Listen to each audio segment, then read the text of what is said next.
Mr. Haley, if you will come to your seat, we'll go ahead and get started. It's 7 o'clock. I mean, it's 5 o'clock and we have another meeting to go on as soon as we're finished up. So as soon as we get situated, we'll get started.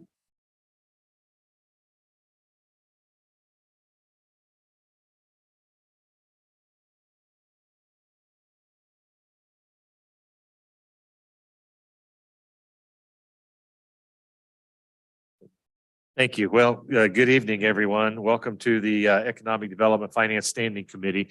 Before I get started, before I call the meeting to order, I do want to recognize that we have BPU board member David Haley joining us this evening for the BPU. And before I call the meeting to order, I do want to announce that some committee members, staff, and the public are attending remotely via Zoom, as well as on site. All participants joining by phone should mute their phones when not speaking to avoid background noise. When speaking, please speak directly into a microphone to ensure everyone is listening, is able to hear your comments, and to ensure a clear record is made. During the meeting, please make sure that you announce yourself by name and title every time you speak so the public that is observing knows who is speaking. This is critical given the number of remote participants and current guidance from the Kansas Attorney General. The public is allowed to participate by Zoom or submit comments by email prior to the meeting, and those comments will be included in the record of this meeting. The public may also indicate their intent to provide remote public comment by contacting the clerk's office by 5 p.m. the Thursday before the meeting. The public will also have an opportunity to provide brief comments either by telephone or via Zoom from the 5th floor conference room of the municipal office building. I will now call the meeting of the Economic Development Finance Committee to order. And I would ask the clerk to please call roll, but I do have one clarification, if I may. We do have 6 members here this evening instead of our 5. There was a little bit of confusion. Commissioner Bynum will be sitting in for Commissioner Townsend this evening. Mr. Johnson has joined us to talk about the ordinance that we will be here. So Commissioner Johnson, welcome to the committee. Clerk, please call roll. Roll call. Haley. Present. Davis. Here. Townsend. We have an absence memo. Stites. McKiernan. Here. Burrows. Here. Bynum. Here. Thank you, Madam Clerk. I'll ask the clerk if there are any revisions to tonight's agenda. Yes, we do have one revision to the agenda. We have added item number 4 under the committee agenda for the Community Benefits Fund. All right, committee, we do have another item that was added. We do have the first item up this evening. Would it be normally the approval of minutes, but there are no minutes for us to approve this month. That takes us to item number 1, which is a resolution. It's the issuance of industrial revenue bonds to adopt the performance agreement of Carnation Partners LLC. So I'll recognize, I believe, Jeff Conway is here. Jeff, did you want to make any remarks before we get started? Okay, thank you. Mr. Wimpy, when you're seated and ready. So is the committee. So please. Thanks, Mr. Chairman. Yeah, good afternoon. Kevin Wimpy with Gilmore and Bell, bond counsel to the UG. Tonight, we also have obviously developer representatives here who can provide some more detail about the projects.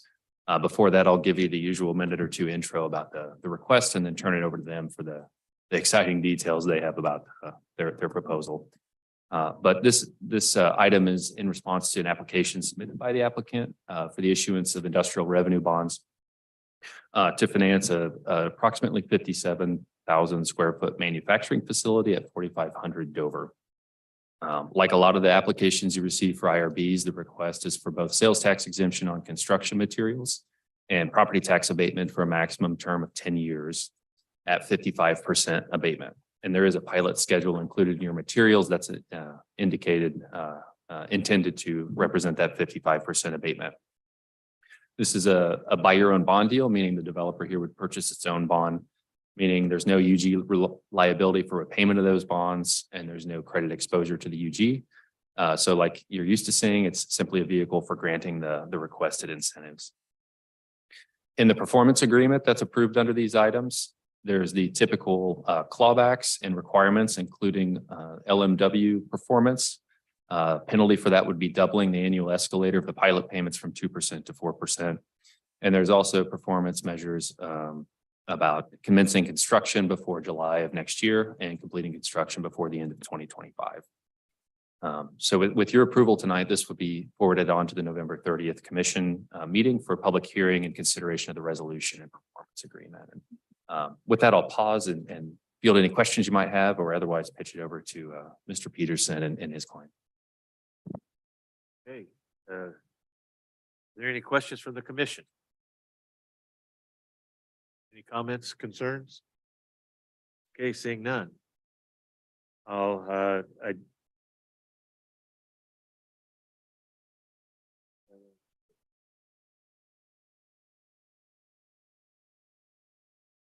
These bonds are not dependent on the unified government's statement of financial being. This is a practice that we normally do with the they're not general obligation bonds. I'll get it out in just a second. They're not general obligation bonds. Thank you. I appreciate your patience with that. So if there's no questions from the commission, Commissioner Stites. Stites, District 7. I just have one. When you said the escalator was going to be doubled from 2% to 4%, are we going to talk a little bit more about that? What exactly that means for the general public to be aware of why and what that means? Yeah. Thanks, Commissioner. So the payment in lieu of tax schedule that's included in your materials is again representative of a 55% abatement. And so there's been comparable properties used to generate that schedule and arrive at a year one tax payment. And from there, we apply a 2% escalator to that year one payment, years 2 through 10, to increase that payment in lieu of tax during the abatement term. And should they fail on the LMW requirements, instead of 2%, their payment in lieu of tax schedule would increase 4% annually. Does that cover it, Commissioner? 2% on top, you said it would increase 4% if they don't meet the goals. And that would be on top of the 4% built-in escalator already for the pilot. Should they meet those goals, it'd be 2% each year compounding, correct? Got it. And if they'd fail, it'd be 4%. Got it. Thanks.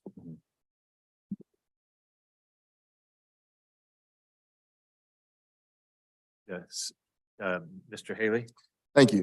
Thank you, Mr. Chair. Just to be clear, I'm looking at the schematic. That ground is currently vacant where you're developing. Is that correct? Is that what I'm seeing on the map? There's nothing there? I mean, or there are no improvements or structures there now? That's correct. It's vacant ground that the developer proposes to redevelop. It was generating de minimis taxes already then. I mean, I guess probably the line item for what is generating in taxes. I think. That's correct. And in fact, from Mr. Kendall and Wyandotte EDC did the background on this and showed that the current base taxes for the vacant land is a little over $7,000 a year. And that's compared to the first year pilot at 55% abatement is proposed to be in excess, close to $72,000 a year. Great. Thank you. Thank you, Chair. I think part of the confusion is this word pilot. I think it's something we have a commission has been have had numerous discussions. It's not the same as the pilot or the BPU, although it is a payment in lieu of taxes. And I do believe there's going to be some discussion about it later on this evening. But I'm glad you talked about the escalation from the zero tax base to the 72,000.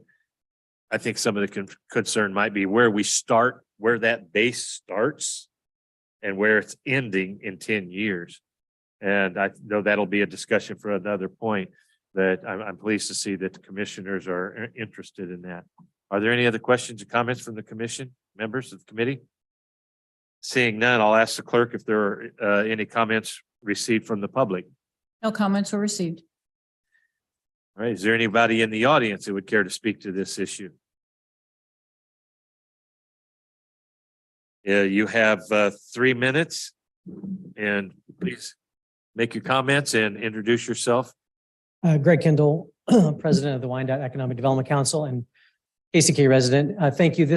I don't plan to take a ton of time other than to say that we support this project wholeheartedly. The Ismert family isn't just a family that's just sort of fly by night. If you know the Ismerts, you know that they have been in Wyandotte County for many, many years. They're used to be at Shear Products in Edwardsville until they kind of grew out of their space, and more recently expanded into Fairfax. So they've been in the Fairfax Industrial Park leasing space since 2017, and so now we're seeing them transition from an existing company doing business here in Wyandotte County to actually building a new facility. This location that they've selected at 4500 Dover is a space that frankly has been more recently sort of found. If you're familiar with the area at Metropolitan and 635, you know this space was sort of carved out of what we always referred to as the Ridge Business Park, the Melrose Business Park to some, and that area had largely not been developed for some time. And so we've recently seen this land come into play. It was zoned appropriately. These folks, the Ismerts, have come along with their company. They're just do a phenomenal job. And they were specifically looking for locations in Wyandotte County that had a lot of green space, had a lot of trees, still good access to the highway.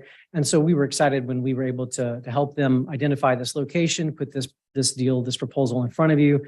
Just to denote, as Kevin noted, the taxes on that site today, it's about 16 acres, generate about $7,200 a year.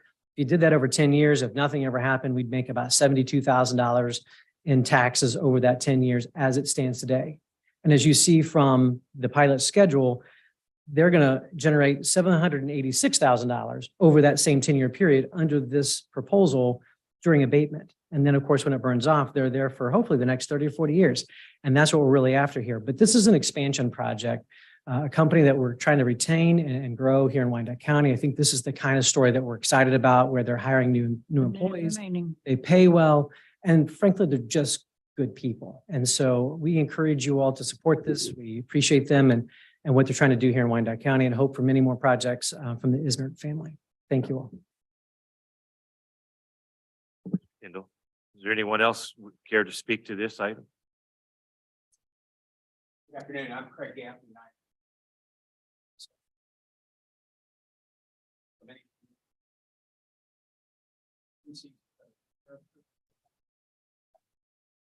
Benson gave them.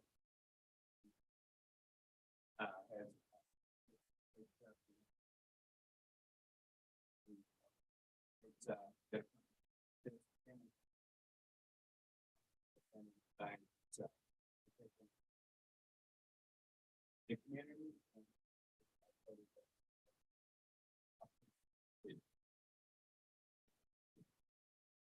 Did I see a hand up from the committee? Stites District 7. I didn't know if we were going to have others from the presentation speak prior to questioning. I think they were waiting on questions from us, and Okay. is you two wanted. Well, Chair, yeah, we were going to do, we're really short just because we've been working on this for months, if you don't mind, just a couple minutes, if that's okay with the chair. So I will admit that I'm a YEDC chair member and not of any other EDC, but I get asked to be involved with looking at sites all over Kansas and Missouri. I do. And these folks, which we didn't do proper introductions, we're kind of out of order, but it's fun. We can get there. So you have two brothers that own this amazing business called Stream, based in Kansas City, Kansas. You have Vince Ismert right next to me, and you have his brother Gabe back in the second row right there, who you just heard the 3 C's and everything great, and it's all true. So I'm thrilled to be with them. This was not a foregone conclusion that these brothers were going to take this expanding, thriving KCK company that needed more space, needed another facility, needed new equipment, ready to grow, that they're going to stay here. I know that because I was hired to look at a lot of different places for them. But you know who stepped in? And they have to get credit here. Greg Kendall, and he would tell you his team, stepped in. And the state of Kansas, we have some of the state programs that are all about creating quality jobs, good paying jobs like the Ismerts offer their employees. This is a big deal. This is a victory for Wyandotte County. It may seem like kind of small. It's just an IRB coming through. This is a collaborative effort that's taken months to find a site, to find the economics that work. There's a tough, boring, but there's a tough site sort of situation that Greg sort of went as a go-between with Public Works. And it's, subject to this process and go into full commission at the end of the month, that they all made it happen. And this body and this government is making a KCK growing company stay here. I get excited about it. And I won't go into the details that Kevin did already with the pilot schedule and the sales tax exemption. I will put on the screen for anybody that's watching on TV. This is the site. Kevin showed it a minute ago. It's, when you're going on 635 north towards 70, it's on your left as you're going down the hill, just south of that KC brick, sort of building and sign you can see there. And then lastly, I don't think we had a good image, but this gives you a sense of the site plan. And yeah, it's undeveloped as the dialogue described. It's dirt. It's not producing much. And this right here, after a large, multi-million dollar investment, is going to keep a lot of jobs here and grow a lot of more jobs. So Chairman, thanks for just a few minutes of letting us describe that. I know I speak for the brothers here. It's a big deal. We're really excited about the project. Any other comments or questions, committee? Commissioner Stites? It's District 7. Will this create any new jobs from you leaving Edwardsville and expanding? Anybody can answer that. We could talk about our state application because we had to really line that out over a 5-year period. So. Yeah, the plan is to create minimum of 10 jobs over the next 2 years. But one of the reasons we're looking at a new facility is because of space constraints in our existing facility. So we're actually getting to a point where it's getting challenging to accommodate existing employees at our existing facility. So that's why we're excited to build a building. How many employees do you currently have? We have 36. So from 36 to 30 or to 47-ish, 30 over the Just over next 2 years, next right? couple Yeah. in the next couple years, So not only are we talking about the creation of new jobs, but job retention here in Wyandotte County also. So one of the things that I'm glad to hear that we're talking about the LMW goals, local minority and women contractors. We talk about that pretty regular. And I want to make sure that and I'm sure that you will, and there's penalties if you don't, but I want to make sure that we are staying true to those and using those. So thank you. Commissioner Davis? Thank you, Chair. Question just out of curiosity, Commissioner Davis, District 8. So 55% tax abatement, so that puts, my math serves me correctly, 45% of market rate property taxes that are paid. Is that correct? Right. Do you have an estimate of what those numbers will be? Just After an 10 idea. years. Not after 10 years, but on a year-to-year basis. And I know the housing market and real estate's very unpredictable, but just wanted to give the public an idea of what we're looking at in addition to the pilot payments that have been mentioned. So the one number, and Mr. Wimpy can help me, but going from, this is some materials that YDC, Mr. Kendall's office put together, but over 10 years, and we can work back from here, over 10 years with the 8 mills. So the all-in that would be paid would be the 856,000. So we could, if you do it roughly, even though there's inflation built into that, divided by 10, you'd be talking about $86,000 a year. And We that's could get more granular, but in addition to the pilot payments, correct? so that's actually the all-in amount that would be paid out as compared to, just for the baseline again, what was it, $7,000. So we start with 7,000 in taxes today, a little crude measurement there. Like I said, the total divided by 10 would be about $85,000 per year for 10 years. And then after that, anybody that's really good at math could say in year 11, if that payment is 45% of X, this is like my 8th grader right now, algebra at home every night. I should do it. 45% of X equals the 85,000. So then you'd solve for X and it's going to be a nice tax number after, in year 11. Yeah. And Commissioner, I'm again referring to the YEDC materials that were presented and the estimated annual taxes after that payment in lieu of tax schedule. So year 11, we always talk about, is a little over $183,000. Again, we're projecting 11 years into the future, subject to appraisals and market and that type of thing. But that's today's number. Gotcha. Well, I'm glad to see for, a couple of things. And I know the mayor's been pushing this. I know our county administrator's been pushing this is how are we responsible when we divvy out incentives? And that percentage is lowering, right? Where we are seeing projects that aren't 100% rate abatement per se.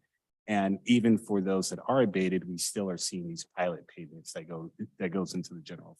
So I'm happy to see that. Thank you, Chair. Okay, is anybody else, any other questions or comments? This is an actionable item. Entertain a motion. Move to approve as submitted. Maybe a second. Have a motion and a second to approve as presented. Clerk, please call roll. Roll call. Haley. Aye. Davis. Aye. Bynum. Aye. Stites. McKiernan. Aye. Burrows. Aye. Motion carries. Thank you. Committee, this takes to item number 2, which is approving and authorizing the mayor CEO to execute a second amendment to the performance agreement Criterion Development Partners. This is a land acquisition, and I believe we will have Mr. Conway here in case there is any questions. If not, Mr. Conway, looks like you're up again, Mr. Wimpy. Thanks, Chair. And yeah, you'll be hearing too much from me this evening, so I'll forecast I'll be here for the next item too. Again, Kevin Wimpy with Gilmore and Bell, bond counsel to the unified government. So this request again is for, as you stated, a second amendment of the performance agreement. I'm sure this group recalls this past summer, we were here for the first amendment that provided an extension of the performance metrics to get under construction on this facility. And I'll back up and get to that, but to the end of this year. And the applicant is now back before you asking for extension out to the end of next year. So to work backwards from there, this is again for CPC land acquisition and their multifamily rental project in the vicinity of the Speedway. And it is an IRB transaction. Again, I'll give you the quick overview, but again, this is a buy your own bond deal for the purposes of sales tax exemption on construction materials and property tax abatement approved by the commission last year. And again, now with the second amendment after extending out that construction commencement date. At this point, I'll probably flip it to Kurt to describe the challenges they're seeing and the reason for the request. Peterson? Thank you, Chair. So this committee did spend a lot of time on this in the full commission, a lot of time on it. It was and is still a new product to Wyandotte County and frankly, the state of Kansas. We still haven't seen this single family rental concept from the east and west coast proliferate yet here, but it's coming. There are a lot of pending projects in the pipeline around the community. This is again 232 cottage style single family homes and duplexes. They're just north of the Speedway, west of 110.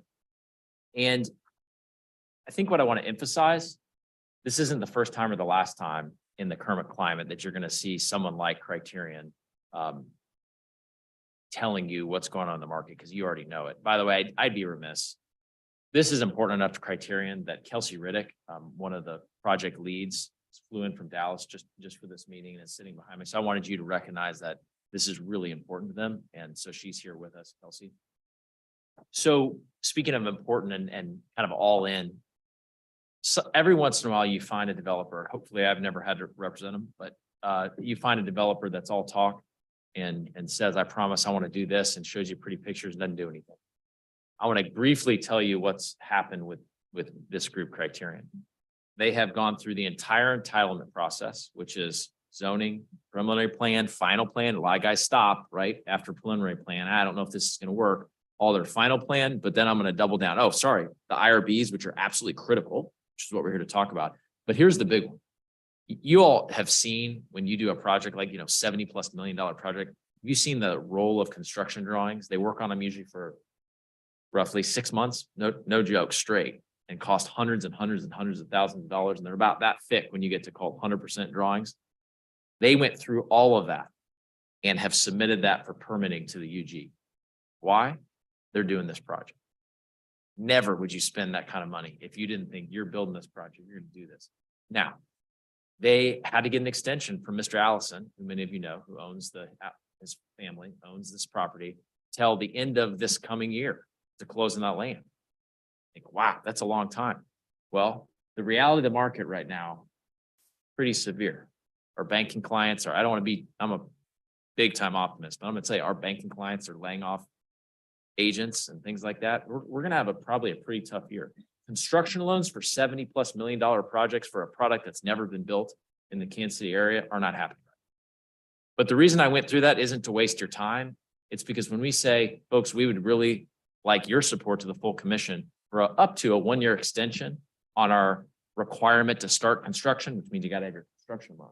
It's supposed to be starting construction at the end of this year. We'd like you to go ahead and give us opportunity to push that out 1 year, and then correspondingly, there's a completion, just same thing, 1 year on that.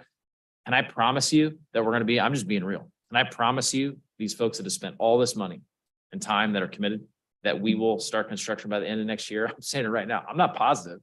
I don't want to ask for any more time than that, because the moment they're out money, they're losing money by having spent money and doing nothing. They want to start. And I hope I will never see you in this context again.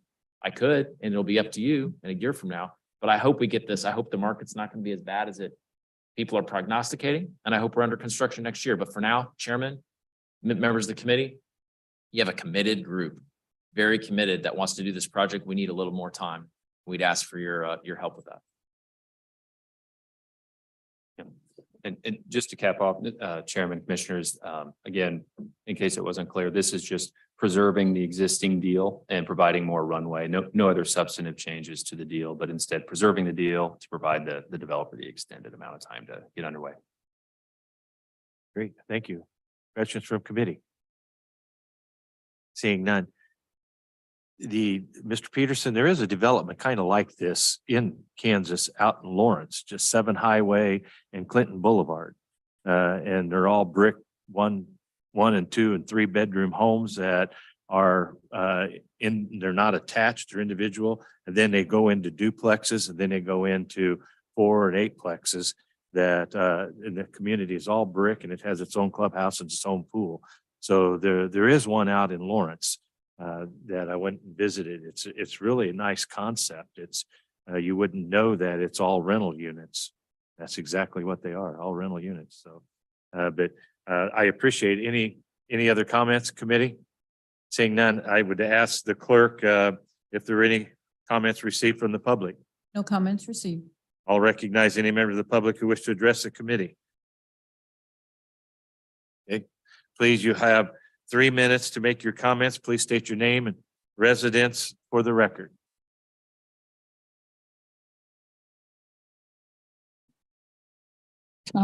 I'm Shirley Carter Eichert at 804 South 89th Street, Kansas City, Kansas 66111. I guess I forgot that because I am not happy in here tonight.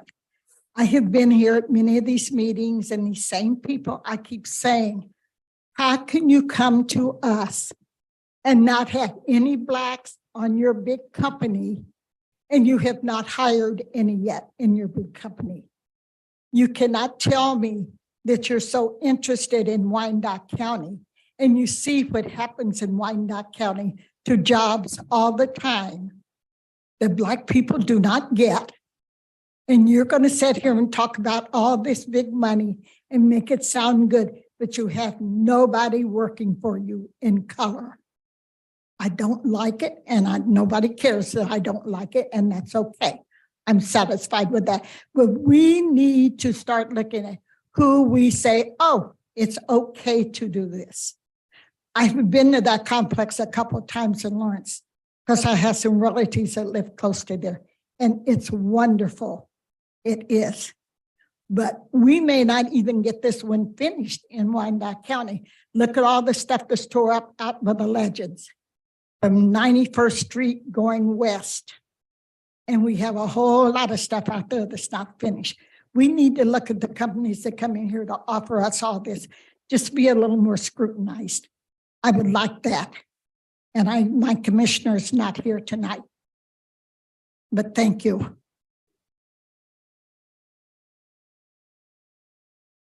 Anyone else who care to speak to the project? Let the record show nobody else stepped forward. Is there anybody online? No hands are raised. Thank you. Committee, if there's no other questions, comments, this is an actionable item. Commissioner Stites? Stites District 7. I supported this project when it was presented originally, and I still support it. I do like the project out in Lawrence, and I think that this is a component of housing that we don't currently have in Wyandotte County, and I think it's very much needed. And I'll be glad to vote in favor of this extension. Now, one thing that, and I know that I don't know if it's appropriate to add, but when I mentioned the LMW goals and the previous resolution, that was local, minority, and women. And I would think that we need to, I would like to know if we could get an update on projects. I don't know that we've ever got one in the past that says where they're at on those goals. We said in here and we vote and we approve them, but I don't know that we ever hear back. Maybe there's a penalty, maybe there's a fine, maybe they meet them, and we never hear that, right? So I would like to know, because then we could track back and we can identify those people that are coming in and promising the world and that they're going to meet these goals and not. So I would like to see how we can move forward with getting an update on certain projects. And I don't want to make it so labor intense that but I think that we could do this, at least once a quarter on major projects that have these goals. And Ms. Eichert, I believe I'm your commissioner. Thank you. Bye. Commissioner Stites, I think we had that discussion last meeting that we were going to put some clause into the requirement to follow up to make sure that those numbers are being met. That will be the clawback. I believe we're going to have some of that discussion later on as we move forward to ensure that, one, they're meeting that criteria, and two, that we even maybe demand a listing of those businesses. So when developers come in, we can have the list readily available. They don't have to go out and look for them. They are already presented in our community and have a certificate and or license to do business within Wyandotte County. I think that would expedite the process tremendously. Mr. Haley? Go too far with this because we certainly want to move with the actions here, but I thought that wouldn't there already be some accountability? It's probably for staff. I mean, for the county administrator's office. Don't you already maintain that log of goals that have been set for different projects don't you already have that? Yes. Isn't that already being done? Well, Or maybe, I mean, that's probably a better question to pose to that. Wouldn't we already have that accountability for what's? that'd be up to council. I don't do it on a daily basis. I don't direct the workforce or. Oh, no, I didn't mean, no, I'm sorry, as I suggested, and I didn't want to spend too much time on this query, Mr. Chair. But I imagine that someone probably is maintaining a log of what goals have been met, not just in terms of MBWB, but other provisions that are contracted. I can speak on the state side. I know they have ways of. Right. And we just seen one settled with Cerner. Yeah. Council, do you care to respond to Mr. Haley's question?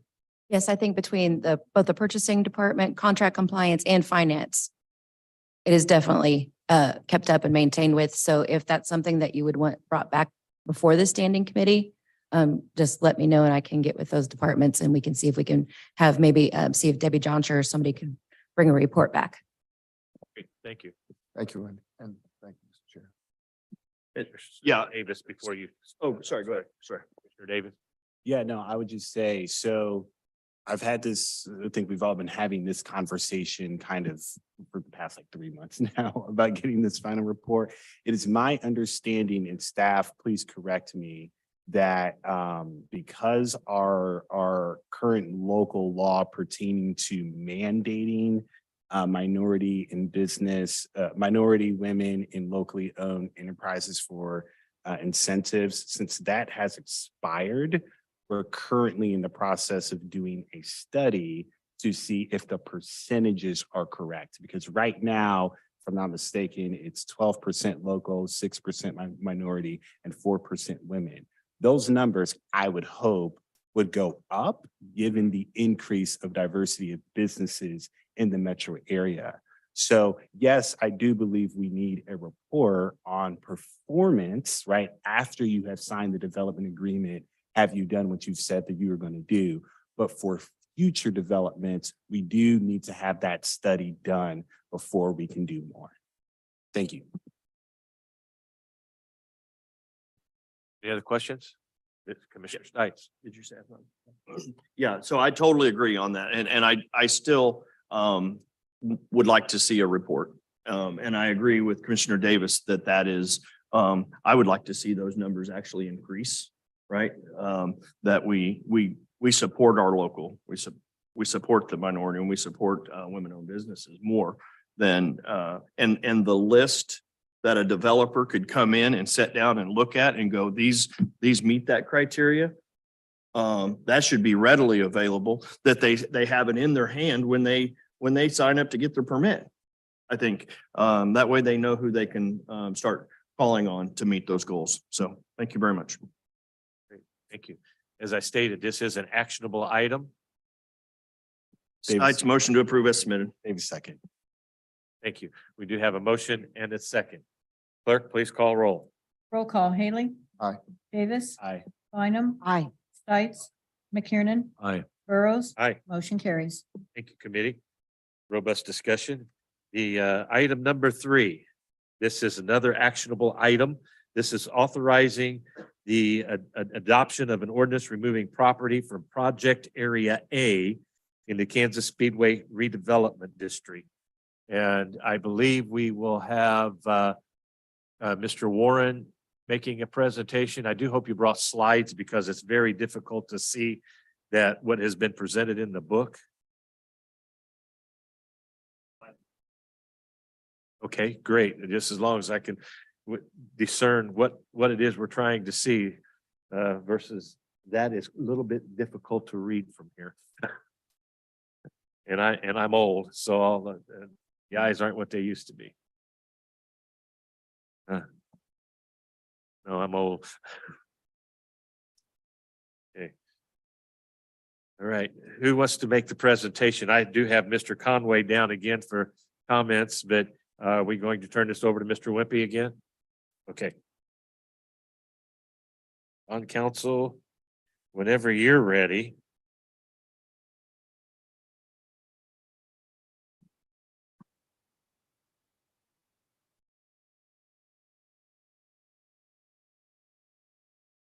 Yeah, there's some concerns about that. That land was taken and then.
How do I do that?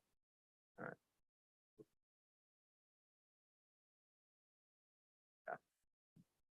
Okay, Mr. Wimpy? Sure, yeah. Mr. Chairman, Commissioners, again, Kevin Wimpy with Gilmore and Bell, bond counsel to the UG. So this item obviously relates to the Speedway, and I apologize, my slides illustrating the site didn't make it in, but the broad map you have in front of you depicts everything you need. And the request is to remove that highlighted lot south of the Speedway from the existing Star Bond district at the Speedway. Mr. Warren's here to discuss. There's a target interested in developing about 22 acres, if I remember right. And they've requested being removed from the Star Bond District.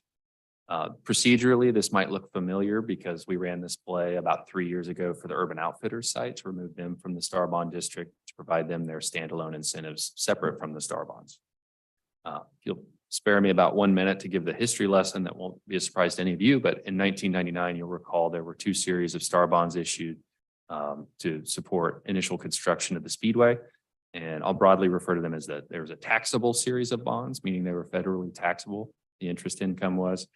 And those are supported by payments made by Speedway to support debt service, as well as a mortgage on the property, including the subject site. There was also a bond insurer who backstopped principal and interest payments on that series. There was also a tax exempt series that is probably more traditionally aligned with what you think of as Star Bonds and supported by revenues generated within the district. And additionally, there was a 2014 issue that refinanced or refunded for interest cost savings those tax exempt bonds. So those are the 2 tranches of bonds I'll refer to, taxable and tax exempt. There's really 2 components to considering this.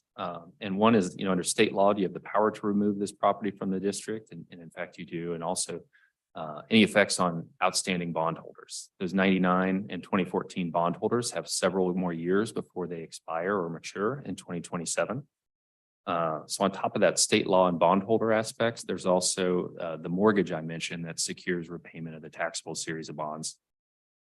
And again, that covers this subject area. And that's part of the request is releasing this property from the mortgage that secures those bonds.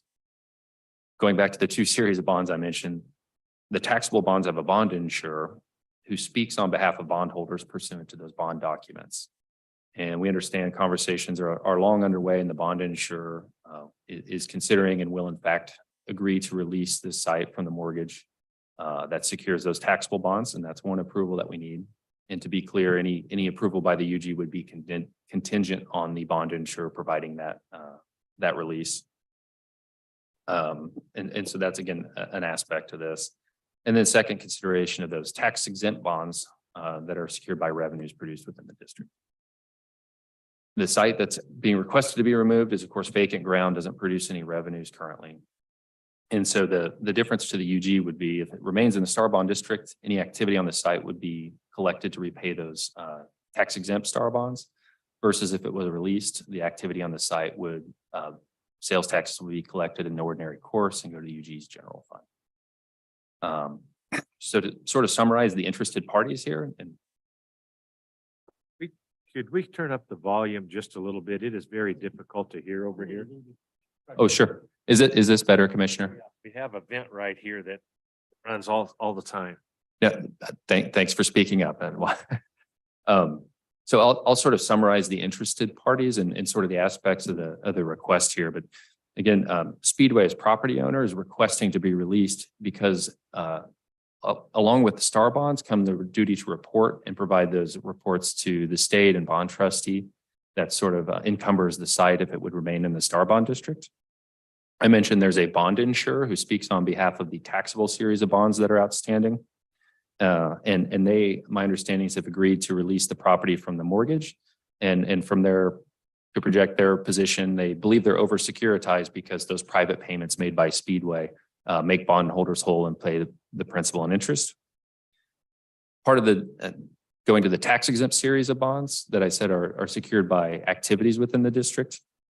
Part of the due diligence to evaluate the request and present to you all, we checked with the bond trustee who administers the accounts and the revenues and debt service payments made to those bondholders. And actually found out at the end of last week, there's enough cash on hand to make bondholders whole through the term of the bonds. And so just to show the performance, the interest those bondholders might have here. And so given all that from the UG's perspective, given that the bond insurer is going to release the mortgage and agree to this release, and given that those funds are on hand for those tax exempt bondholders, again, the difference to the UG would be if we choose to release the site, those sales tax revenues would accrue to the UG rather than be collected or trapped by the Star Bond District. I know that was a lot. I will stop there and happy to turn it over to Mr. Warren for a moment, or if you'd prefer to handle questions at the end or now, up to you, Mr. Chair. Warren?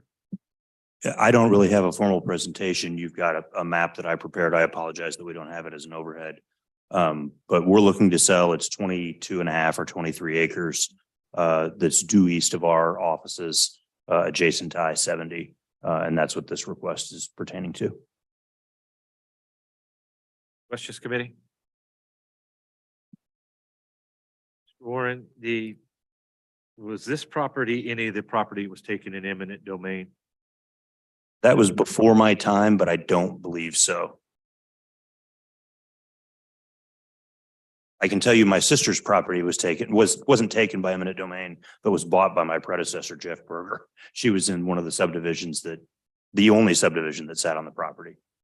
I had family too that was displaced. Right. In reference to that, but I do know that there's been a tremendous amount of discussion. I think it was Kilo versus Connecticut that talked about eminent domain property going into the private developer's hands and then not being developed for a common good. If this project hasn't been developed and this is eminent domain property, I just want to make sure that we are clear and not being held liable and find ourselves having to defend action that we are a party to. That's my only concern, Mr. Wimpy, maybe you're aware of that or not, I don't know. But I know that there is a tremendous amount of property around here in spots that was taken by eminent domain. And to put it back on the private market for developers is concerning to some. And I just want to ensure that whatever we choose to do, that we don't find ourselves in the press for the wrong reasons. It's not that I'm opposed to the project, but if we've taken public ground and put it in the hands of a developer as a project, and now that ground is set producing nothing, it does have value. So I'm surprised it's not paying property tax. Did I hear you say it wasn't paying property tax? All right. My reference was to sales tax collected on the site, because that's what actually secures repayment of the bond. So there's no sales tax collected because it's vacant ground. But it is considered in part of the 30-year tax abatement that the Speedway received? Yeah, correct. It's part of the overall site. Yeah. Okay. All right. And we didn't get a hotel from the casino, but we did get a commitment that there would be revenue paid in light of the casino, which has brought up a lot of sore subjects in the legislature. I have no other comments or concerns. I've wanted to be transparent and let the public know that this site is or isn't. I don't have the formal layout from when it was initially established, but I do know that if we're going to be selling off ground, the ground has more value now than what we paid for those that got eminent domain. The property value is exceeded what the market rate was back then tremendously. And so I'm not opposed to businesses making money, but I am opposed to, I do raise question that we would take property from the public in eminent domain and turn it over to a private developer, and then that land be sold at an egregious amount of money later and turned into another project when it wasn't slated to be such.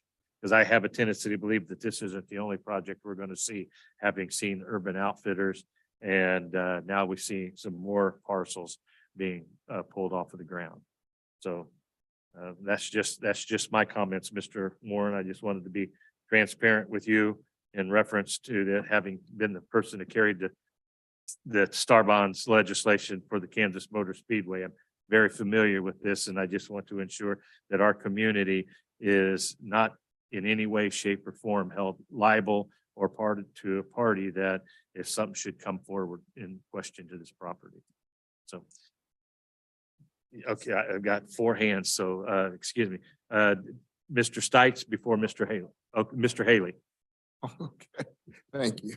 Thank you, Mr. Chair. And I kind of want to reiterate that you, as a member, as I was of the legislature at the time, there was such a great debate. They don't have a map, or we don't have a map of where those areas were, because Commissioner Burrows and I were both party, and I can still hear the plaintiff concerns from those who were losing their property through eminent domain. And even though it's been 25 or so years ago, and to have an unjust enrichment by flipping the property even now to the benefit, because I think we wanted to have a clause in there at some point that whatever the future value would be. I remember there was some discussion as to how we would do that. Mr. Haley, would you pull your microphone a little closer, Okay, please? all right, thank you. Thank you. Thank you, Mr. Chair. But there's a clear map that's available. Again, I don't know where that is. I mean, that's, in terms of what properties were seeded and which ways they were, and I don't know where that is today, but there was one that was made. So we clearly had it drawn as to where that was. But, I tend to agree with your comments, the comments that you made, Chairman Burrows. But there is a map somewhere that shows where the properties that were ceded to eminent domain. I don't know where that is at this point, but it's out there somewhere. Thank you.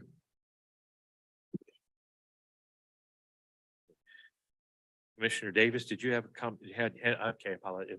Commissioner Bynum. Thank you. I just have general questions. The first one is, and we may not know the answer tonight, but I would like the answer.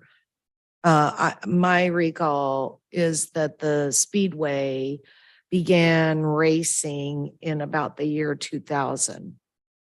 I would like to know from staff or Mr. Warren, what year will the Kansas Speedway go fully on the tax rolls? And you may not know that tonight, but I'd like to know. And then, because I feel like we're creeping very close to the end of the 30-year abatement. This map is with the red boundary. This is the map of the Speedway redevelopment area. Is that right? That's correct. That's, And I apologize because I gave away my last copy, but I don't know how it's drawn around urban. But Yeah. it shows the casino parcel that was withdrawn, as well as the urban parcel that was withdrawn. so the casino and urban are out of the district. Thank you. Is the remaining with the red line around it entirely encompassed in the city of Kansas City, Kansas? I believe so. I think we're cut up with school districts, but not with the city. Because we border Bonner on the far western edge of our property, but we're not in Bonner. Okay. And on the west. Bonner Crossing project that was going to go across from urban, Mhm. we received all the zoning notices and those kind of things, but Mhm. none of our property sits in Bonner Springs. As far as I've never been aware of any of our property being in Bonner Springs. That's what I was curious about, because up here at State and 118th, that corner is Bonner. The west side, West, correct?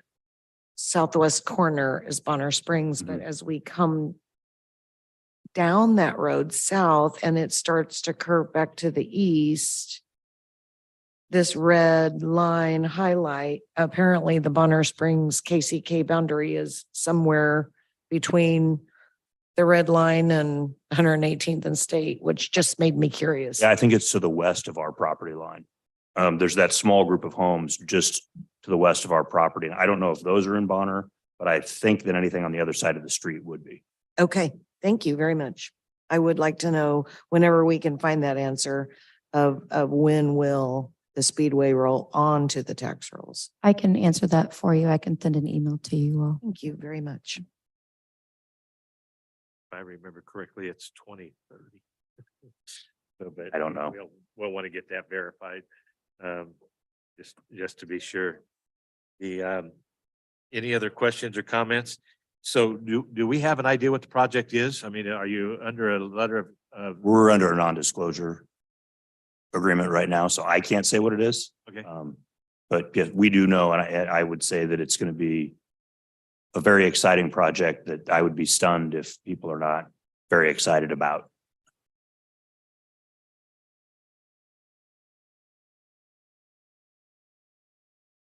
Commissioner Stites. I would think, Commissioner Stites, District 7, I would think that close to 2030, 2031, in that ballpark, Commissioner Bynum would be that payout or the expiration of tax exempt, because first year of racing was in 01 and 30-year tax abatement. Pretty good at math there. But I would think that given the presentation that gives us the idea that collection of sales tax dollars would give us some indication that it's a project that produces sales tax dollars. So I would think that that would be something that would be beneficial to us. So not knowing what that project is, I can just, I mean, that was the one reason that was given. I picked up on that. So I would think that that would be a way that helps move this forward. I am concerned also about the eminent domain map. Yep, okay, Wendy's got a comment on that. So that's all I really have to say. I'm in support of a project at this location. It has great visibility. It's at the intersection of 110th and I-70. It's my district. I think that whatever would go in there that could be a sales tax generator would probably be successful. Thank you. Thank you, Commissioner Stites. One question, the IRBs that you will be coming forward on the sales tax, that's not the sales tax we're going to be giving up on the IRBs, is it? Do we know? Because I'm assuming there will be IRBs presented to this committee. I want to make sure that we're talking about sales tax of goods and not sales tax generated unless there's then an IRB be issued, then those sales taxes are gone. Mr. Chairman, I'm not aware of a request for incentives from the target entity, including sales tax exemption. As of today, I don't know of one. And even if there were, that'd be sales tax on the purchase of construction materials, not sales tax on the delivery and the sale of goods and services. So. Exactly, good distinction. Even if there was an exemption of construction material sales tax, the sales tax I was referring to in the brief intro was ongoing sales taxes that would accrue to the UG's general fund due to activity on the site rather than going into the Star Bond Fund. Thanks. I appreciate that clarification. If I remember correctly, though, just recently we did pass a IRB that paid for furnishings and pictures and stuff like that in a development. And I think those are products that are normally sold that we collect sales tax on, but they were included in an IRB. Because I remember making those questions as to why we were extending the entire cost of the project, including furnishings. Just wanted to ensure that we have everything on the table. So, hey, I'm sorry. I thought I was looking at the screen, think somebody had their hand up. Yes, Wendy. No, that's okay. I was going to discuss the eminent domain issue and it was a strategic eminent domain in this instance from lessons learned when the dog track and the horse track came in from the woodlands. The ground was taken over and speculators came in and purchased all of the real estate around the track so that no development could be made around the track, so that when the eminent domain occurred and when the lands were purchased for the speedway to go in, we specifically took way more land than was needed for just the speedway so that we weren't going to have to run into the same problem with speculators taking the land, so that we could not have further development take place. So there were specifically no restrictions put on any of the land that was taken. So we don't have to worry about anything that would happen with the land after the speedway went in, which is why we could do further developments such as the Legends and such as Urban Outfitters and any of the other developments that have gone into that whole area, the casino. Also, that's been such a long time ago now, then any action that would take place against real estate, the statute of limitations is already passed. That we wouldn't have to worry, if anybody brought an action, that would be our first and foremost defense against it would be statute of limitations issues. I appreciate your comments. I just have a little bit different take on having been in that debate and discussion extensively, as it was stated by my colleague down at the end of the table. I'm not a lawyer. I just know what we went through as a community, as community leaders, trying to assist getting the speedway here and the impact it had on our local community and the families that were displaced. And then there were two areas in Kansas, I think, that were brought up. One of them was the Merriam in reference to the development that occurred down there, and then the one in the Speedway for eminent domain. And then we had a legislative post audit that was conducted in reference to property owners that came out and bought the property and then sold pieces off. And so you're taking, it has to be for public good, as you know, for governmental services, for eminent domain. And there were some questions if that was being done. I'm just what I hope to be able to do here this evening. And Mr. Warren, please know, it's not that I'm opposed to the project. This is a very transparent thing with me in reference to how we move forward here as a community, because I do know what we were labeled as and the attacks this community took by the actions that were taken to allow the Speedway to come in as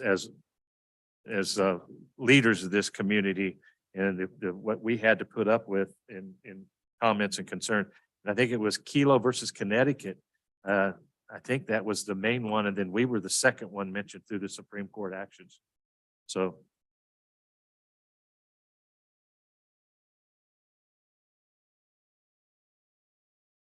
With that, any other comments or concerns or questions? Okay, seeing none, this is an actionable item. And Mr. Chairman, I think I might have stated this, but the request is to fast track to this week's commission meeting. And I wanted that to be clear and make sure that was part of the item tonight. Why? My understanding is the real estate transaction and getting this release, it is obviously a step precedent to them Speedway closing on their real estate transaction. And so I do believe that the request is to fast track to Thursday. Whoever wants to make the motion can do so. I think there's questions that were asked, and we were hoping to get the answers back before the actions are taken. I guess we can, if we have some concerns, we can always pull it off the calendar. But if that's part of the motion, somebody will have to make that part of the motion. Commissioner Stites? Stites District 7. So Commissioner Bynum, does this, do questions still need to be answered regarding that running off to satisfy you, I guess, because I didn't have any additional questions, but I mean, I just want to make sure that we're not doing anything that you would like to still see answered. I appreciate that. My question about when the Speedway will fully go on the tax rolls can be answered aside from this action, and they don't have to be paired together. Okay. Thanks. And then also, I believe that the question regarding the eminent domain question, that has been, in my opinion, has been answered. And I'm satisfied with that answer. With that being said, I'll go ahead and make the motion to approve and to fast track to our meeting, which would be this coming Thursday's full commission meeting on November the 16th. Kieran, second. We have a motion and a second. Any other comments? Mr. Haley, Yeah, thank you, Mr. pull your Chair. microphone up. Thank you, Mr. Chair. And I'm not going to support the motion. This is my only bite at the apple. I'm pretty sure that it'll go through without my support. I would like to have a very clear showing prior to the full commission taking action, which will now be day after tomorrow or the next couple of days. I don't know. I haven't seen it. I'd like to see it. I will be getting with council or with whomever still maintains that map. I remember it was the south side of where the Speedway was going to be. But this guy who built a fireplace with his son who died in the war. And that was all he had his house taken. And that was where it was going to spot. I mean, these little, I know I'm not trying to be overly nostalgic or sentimental on that, but it's the only bite at the apple I have. And I'm sure the commission will give you what you want. This voting probably again on Thursday, because that's how unified government moves. But thank you, Mr. Chair. I have a question of legal, if I may. Mr. Haley is a BPU board member. If he is not in support of the project and everyone else is, it's not unanimous out of committee, correct? Does his vote carry the same as a commissioner? Yes, Is that, he's still a member of the standing committee. okay, I just wanted for the committee's knowledge. Thank you. It still takes 4 affirmative votes. So as long as there's still 4 affirmative votes, it still goes out of the standing committee, though. It just would not go on the consent agenda. It would just go on the regular agenda. Okay, thank you. All right, we have a motion and a second. All right. Clerk, please call roll. Roll call. Haley, No, Davis, Aye. Bynum, Aye. Stites, McKiernan, Aye. Burrows. No. The vote is 4-2. The motion carries. Great. Thank you, committee. Thank you, Mr. Warren, Mr. Wimpy. Okay, that takes us to item number 4, which is which was our blue sheeted item. And we can wait just a few minutes. We do have Mr. Johnson here, Commissioner Johnson, to help guide us through this. I believe we had Mr. Conway was going to present, but will you be presenting? To the best I can, but I believe Commissioners Johnson and Davis can probably do a better job than I can. Yeah, I'll ask, Mr. Chair, if, Mayor Staff Irene Cadillo's here. Also, Greg Kendall. Oh, is JD here? I can't, okay. Both, either one or both. And Mr. Kendall probably has something to say about that as well. He can come at your pleasure.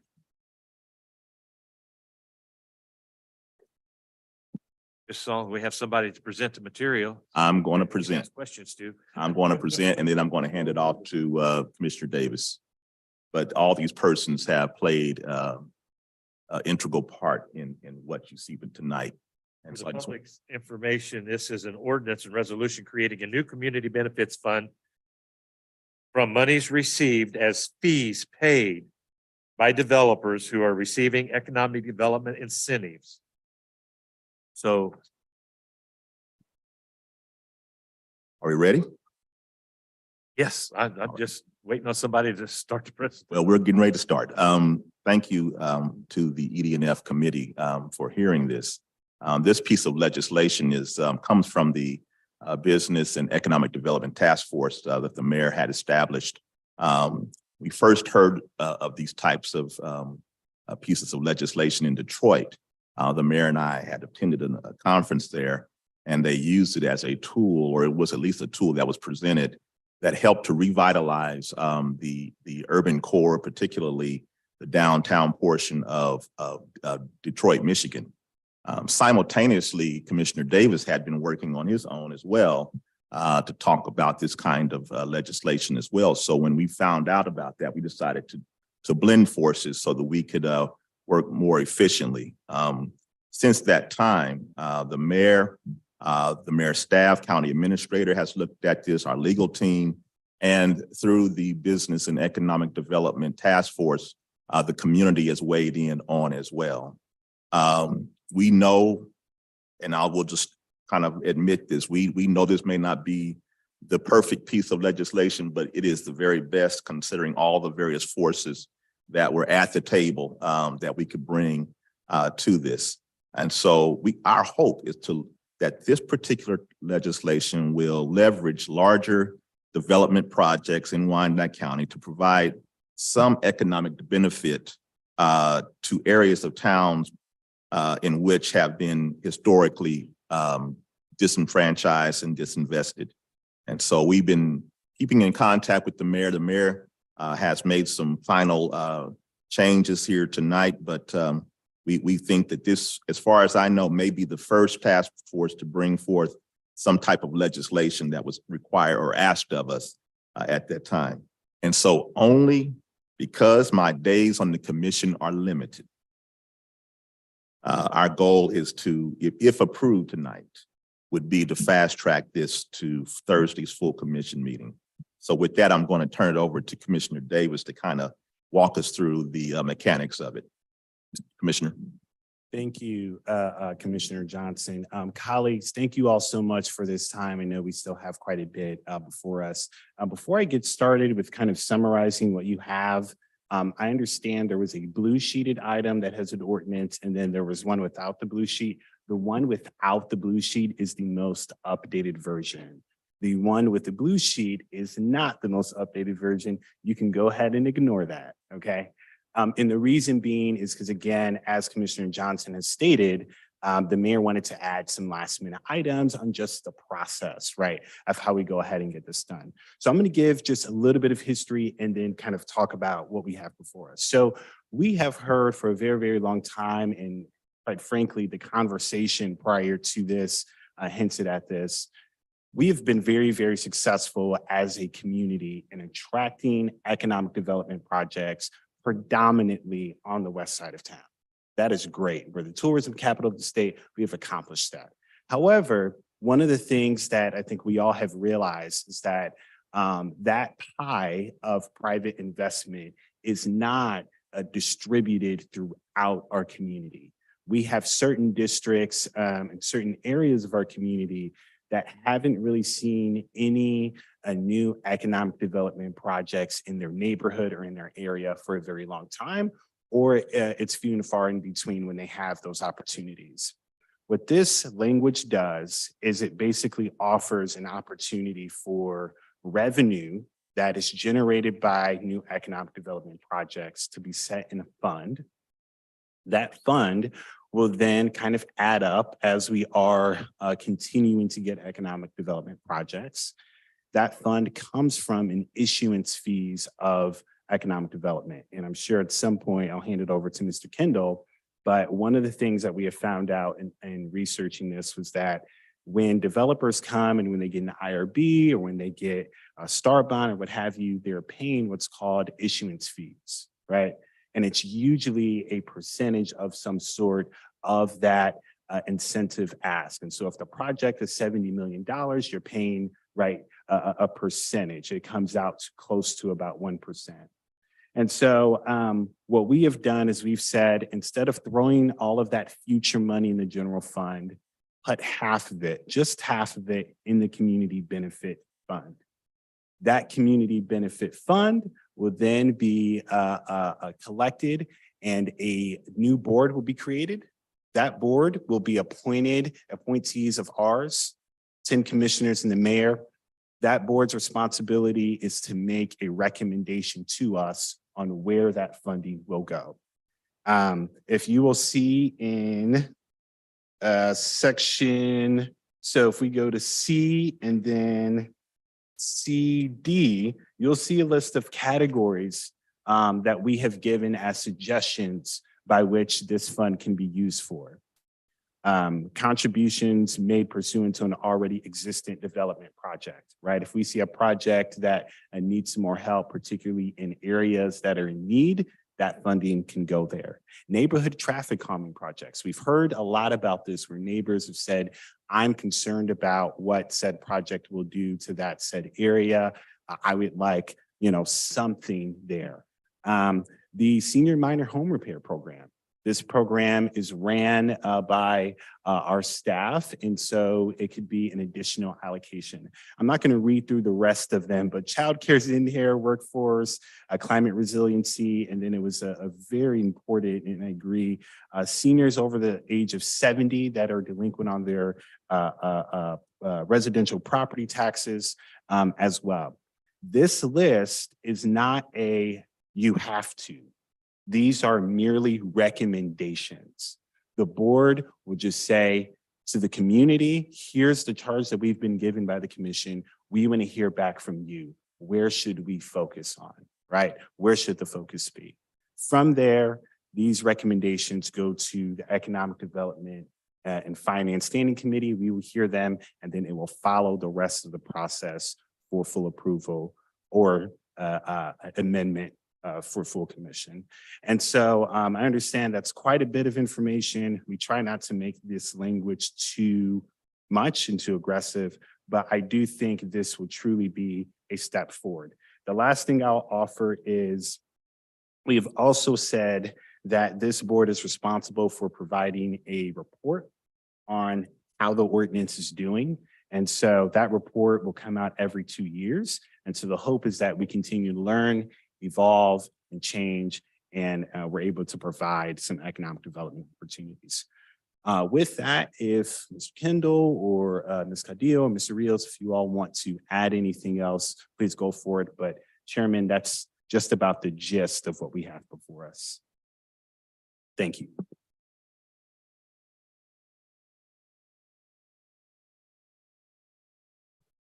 Sure. Commissioners, Greg Kendall, Wyandotte Economic Development Council, resident of KCK.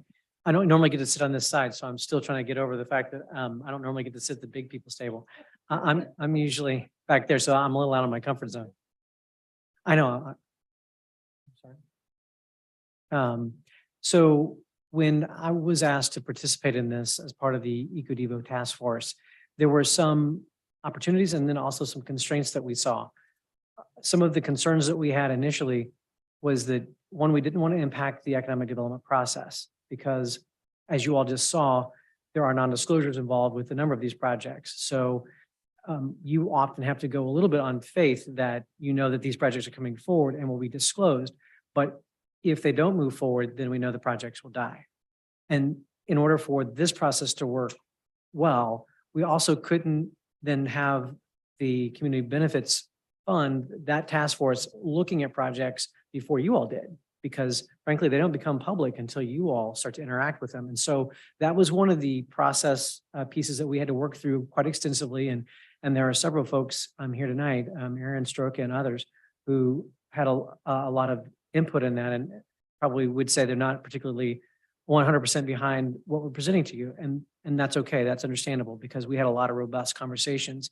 But we also were looking at the fact that we didn't want to increase the cost to doing economic development, right? If this is going to be the revenue stream that we're going to utilize to create this fund, then there were some sort of constraints that we sort of built in. One, we didn't want to break confidentiality programs. We didn't want to change the process that you all already have. We weren't asking another set of appointees to do your all's job. And then we were asked not to increase the cost to development, right? Because there were some ideas that were thrown out there that would have generated far more money, but they were essentially tax increases. And that would have been more difficult. And then you would have been asked to incentivize that. So that didn't seem like a good option either. And so that's where we began to kind of develop what you have before you that very much keeps this in the ED&F structure. You all are still very much involved in this as our elected representatives, and then ultimately to the full commission. But what you have before you is sort of a, I guess, a coming to the middle to try to figure out how do we work within the constraints that we gave ourselves? How do we make sure we don't slow down projects? How do we not increase taxes or costs to development, but also drive money into the community benefit fund? And this is what you have before you, is basically taking your origination fees from incentives that we're already getting that we don't have 100% confidence in terms of that it's funding any particular projects. And by only taking half as recommended by the commissioners, then we're not taking all of that money out of the fund. We're taking a portion of it still for economic development related activities, no matter how you look at it. It's driving the benefit to the community. So I think we meet all of those requirements.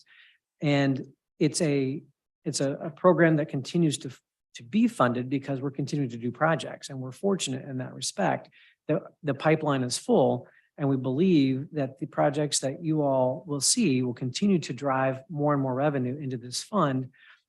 But it also does exempt NRA. So our small business projects that utilize the neighborhood revitalization program are exempt from this because, again, we didn't want to hurt the small guy. We're really looking for those bigger development projects that could really drive funds. And so looking at projects that currently are 3 million or less did not seem to be the place to go and try to extrapolate a few dollars from them. So that's what you had before us. We had a lot of robust conversation. I do appreciate the fact that commissioners led this. I appreciate the mayor's team as well being involved. We had some good counsel. And I think from my perspective, I was probably not that guy that was super excited about this to begin with. But in full disclosure, but I think that if we're going to have a policy, this is a policy that I can support, that the EDC can support, because it still keeps the process moving forward. And it allows this other group to look at the revenues once the project comes forward. Once you all have decided that this is a project you want to do and there are fees derived, then you all have now a process to work with those funds. Mr. Rios or Ms. Cadillo? Irene Caudillo, Mayor's Office, and I think one of the things I want to convey and what's important is that what came out of the task force led by the two commissioners, more important were the community voices that will continue this process before it gets to you. Equitable distribution, knowing a lot has happened in the West gives us an opportunity for ample dollars, I guess, that community could use to support projects within the entire county. So equity was important here. The community voice that will continue is also important, coming from the mayor and the mayor's office in this as well.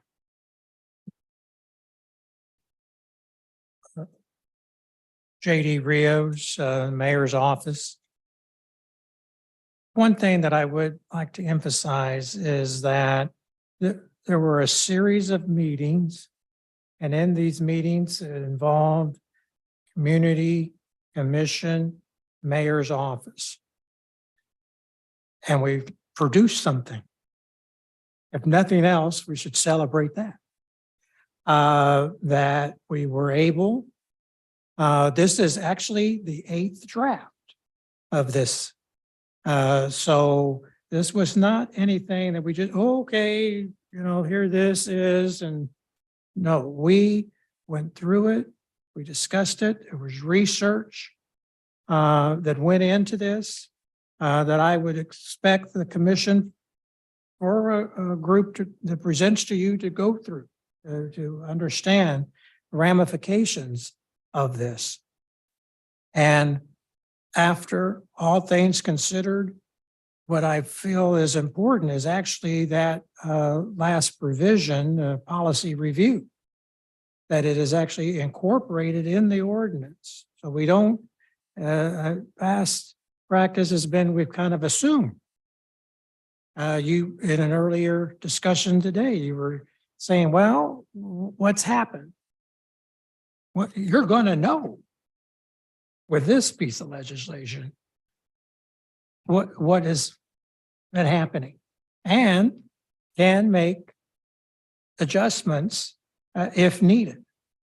So I think that is an important part of this. It also does not add cost, but you actually know what the fee that you are receiving, at least you know where half of it's going. Because that's often a question too. Well, where's that money? And we say the general fund. And that's kind of it. This would be very specific. So it's transparent, not only for the commission, but for the community that want to understand what's the benefit. We hear that about the legends a lot, right? Well, you said, but where, well, we have now before us a piece of legislation that it tries to address, and I do choose that word, it tries to address. We have to experience it in order to understand whether it in fact meets the objective. But we have to have something to start with. So I'm encouraging this committee to be supportive to get us the start. And then we will commit to exercising this to its fullest potential so that it in fact meets the objective that we're wanting, which is equitable economic development throughout this community, from the west to the east, north and south. Again, I just want to thank the commissioners for listening to the mayor's office. There's some things in here that we did in fact add. I hope they felt listened to, because that was certainly what the mayor's office was attempting very strongly to do, was to pay attention to what we were being asked by community, by the commission, to come together with this piece of legislation before you.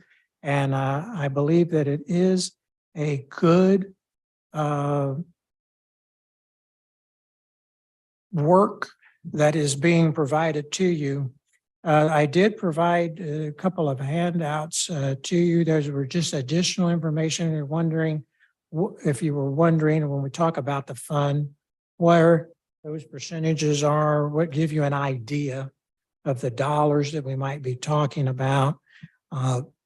And that I am certainly not an expert on that. I would defer to Mr. Kendall if there's something that you have in regards to questions on that, or perhaps the commissioners. As I don't pretend to go into those numbers that heavy. Thank you. I didn't know that we had 8 different iterations up to this point. With the understanding, colleagues, that once we got it to you, the real work would begin in terms of getting it approved. And so, again, this is something that we have worked diligently. And I know I've given 2 years of my time to just get it to the table for your consideration. So, Commissioner, unless you have anything else, we'll open it up for questions. The last thing I will say, thank you, Commissioner Davis, District 8, is the sheet that you all received most recently with the IRBs and kind of explaining the fees and everything.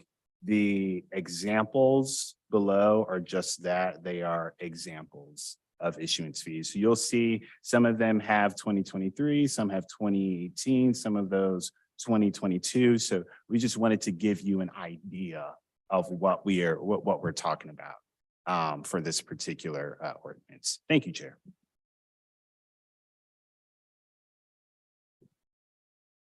Questions, comments? Questions from the committee? Yes, Mr. Haley. Thank you, Mr. Chair. First, a comment and then a few questions. I'm certainly glad to see this emerge, and wanted to thank Commissioners Johnson, Davis, the mayor, for bringing this novel approach together for hopefully enhancing some of the projects, existing projects, and to expand. I'm sincerely grateful. It's a long time coming, if you ask me. I can already say that even though we haven't worked out all of the clear definitions as to where the allocations will be, that I'll just tell you right now, I'm gonna vote aye. I'm gonna tell you right now, there's not going to be any unanswered. We'll work that out. I'm sure.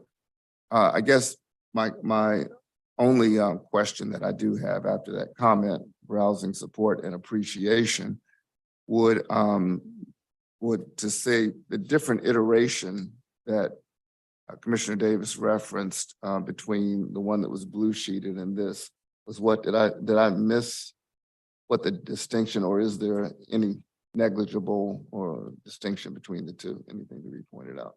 Yeah, so the one with the blue sheet is not the most updated one. Ignore that. The one without the blue sheet, that is the right one. That is the correct. You don't want to tell me what the one with the blue sheet that Yeah, the one with the blue sheet. whatever it was, we'll just scrap it. Okay. Hey, Not the correct one. The one without the blue sheet, that is the correct. all right, and thank you, Commissioner. And the other is, of course, as you've said as Commissioner Davis said a couple of times, Commissioner Johnson said that this category D is not exhaustive. in terms of everything. Great, you know, I think it's great, you know, what's been, and I know Mr. Rios said that, you know, you've gone over it 8 times and gotten to get this particular list. And frankly, I can't think of anything else that might be there. And I'm glad that it's a part of the resolution to have it ongoing, the discussion. But I guess, Mr. Chair, that's all for the purpose of brevity. But just to express support, appreciate coming. I don't know if this is a novel approach or if it's ever been done in some other community that you may have studied, or maybe Commissioner Davis, I know you mentioned that you may have studied it. If there have been some models in some other municipalities that have been implemented along that. I know that I've been concerned recently when they've talked about a project that did not perform well, and some of the funding that will be coming back that kind of caught my attention, tune of some $7 million dollars or so that would be coming back into at least significant millions to projects. And I don't know if that dovetails or would dovetail with this entity, because it was kind of nebulous as to where that was coming.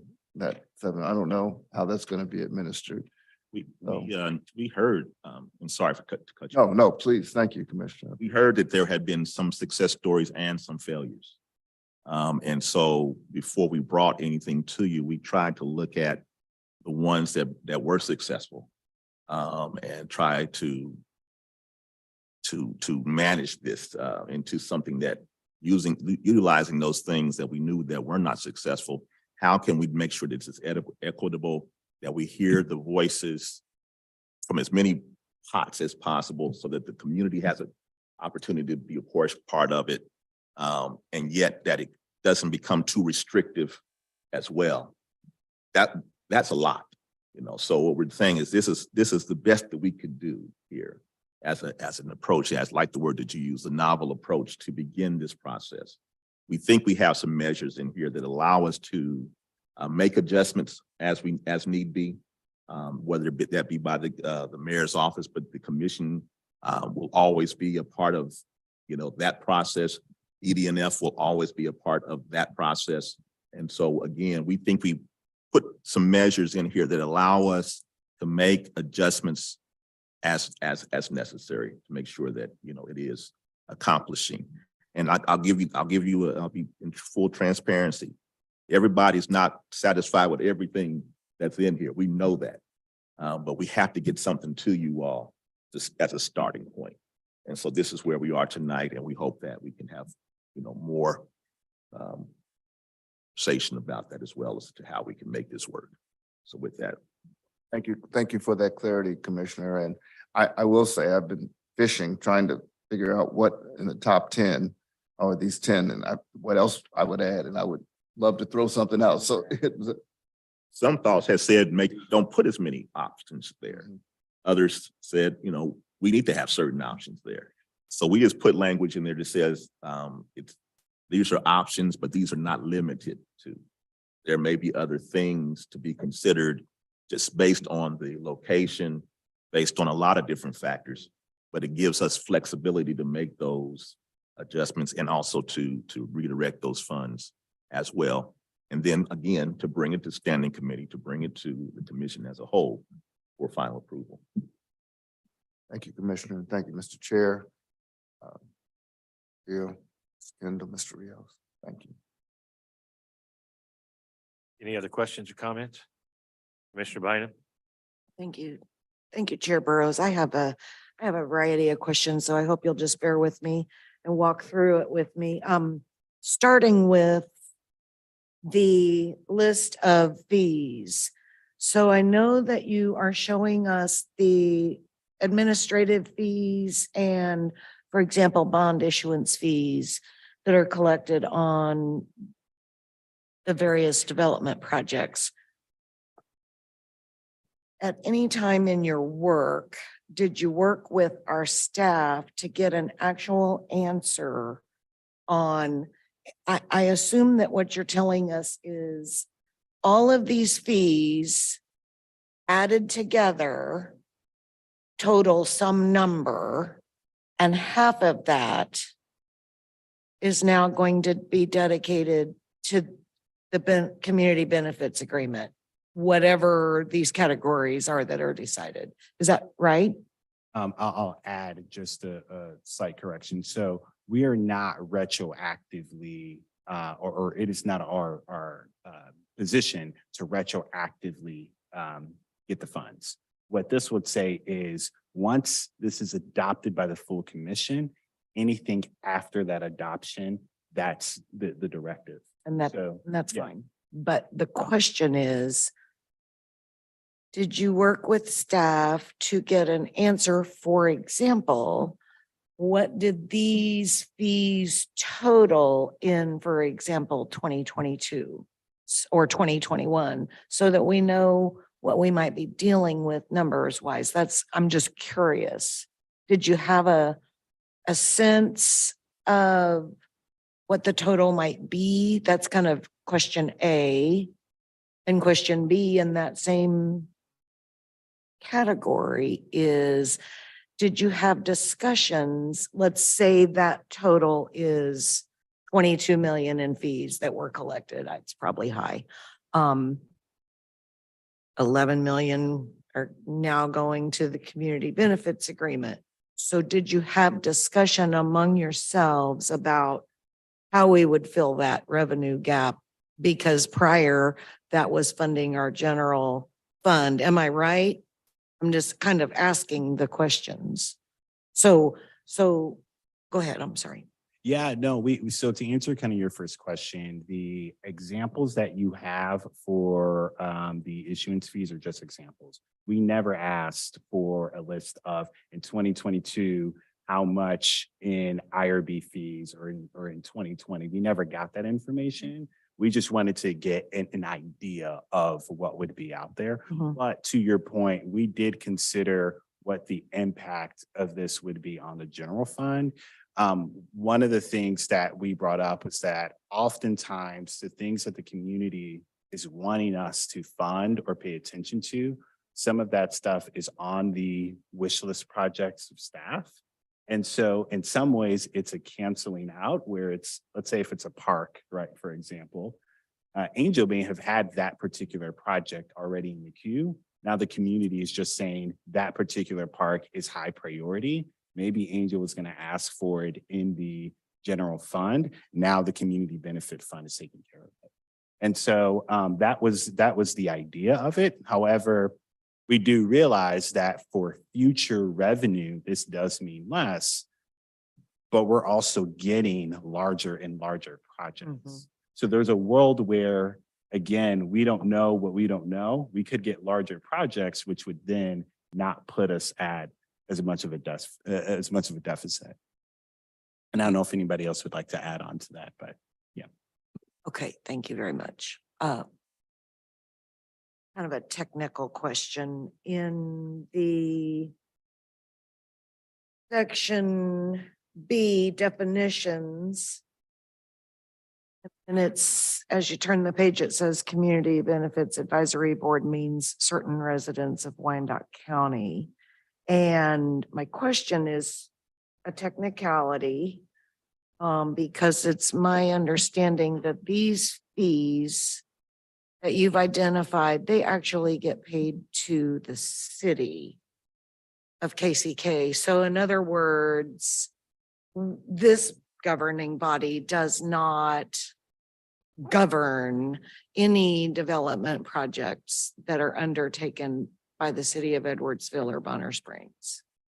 So I'm just curious, what was the discussion among your committee? Again, it's, another city county conversation, but what was the discussion among the committee as to the makeup of the advisory board when we're talking about fees that are only coming from projects within the city of Kansas City, Kansas, unless I'm mistaken? If I'm mistaken, tell me. Yeah, well, actually, Mr. Kendall, Greg, I wanted to ask you a question. No, you're good. So, just to kind of get at that. Are there any, and it's okay if you don't know the answer, but are there any Eco Devo projects that are county-wide and that are putting money in the county coffers? Well, not probably the way in which you're asking, but every project that lands in Bonner, Springfield, Edwardsville it pays county taxes. So in that sense, yes, they are all contributing to county. They're not contributing to city coffers. Gotcha. Are there, let me ask a different question then. Are there economic development incentives that are just awarded at the county level for projects? No, they're by city. Okay, gotcha. So that would get at your point. I think to solve that, we could say KCK residents can only serve on this board as opposed to Wyandotte County residents to get at kind of what you're saying. But the reason why we left it Wyandotte County is because we do have commissioners that represent outside of KCK. Right. And I'm really not, I'm just curious what the thought was in the conversation. And I don't know that I have a strong feeling one way or the other than it just occurred to me that the fees that you are talking about tend to go into the city general fund. And like I said, if I'm wrong, I'm okay with being wrong. But I think it's worth noting, again, it's that separation of funds and these funds go in on the city side of the ledger. So anyway. That's very true. I think that, at least in my mind, I'm thinking about my colleague to the right, who always wants to make sure that, certain areas that he represents are addressed as well. And there might be an opportunity for that within conversations of this. So I think that's the reason why we left it, wider open than just specific to Kansas City, Kansas. Again, whatever is the will of this body here, we'll make the adjustments as you all indicate. The only other question I have right now, I really appreciate the work and all the time and energy that you put into it. And I appreciate the suggestions that have been made as to the expenditures from the Community Benefits Fund shall include but not be limited to. I mean, those are really good suggestions. My curiosity is, have you thought about, for example, are we going to accumulate a year's worth of funds and then call the board to into session and then tell this community advisory board, here's how much money we have, and then you see them like making a recommendation back to the Unified Government Commission as to where to place those funds. Am I tracking that right? So kind of an annual occurrence, possibly. Yeah, no, we've had this discussion. That's why I'm shaking my head so much, because the conversation was, how often should the board meet? The language that we currently have right now, and it is section C and then 4, as necessary or when requested by the mayor, CEO, or the board of commissioners. And that's kind of where the public comment period starts, if no less than 60 days. And then if you look at C2, it says the Community Benefits Advisory Board shall meet upon the call of the chair. And so we're really going to be relying on, the other boards, they rely on the chair to really go ahead and do that work. And we've seen that with our task forces and with our boards. And so this would have a very similar structure, but the expectation is at least once a year, given again, these funds will be accumulated. It could be, yeah. This task force will most likely evolve into some kind of entity that will guide this going forward. But so but we knew we needed to get it to the table before we could ever get to that place. So I really appreciate it. I would also really appreciate some notion of what these fees brought in 2022. And thank you. That's all I have.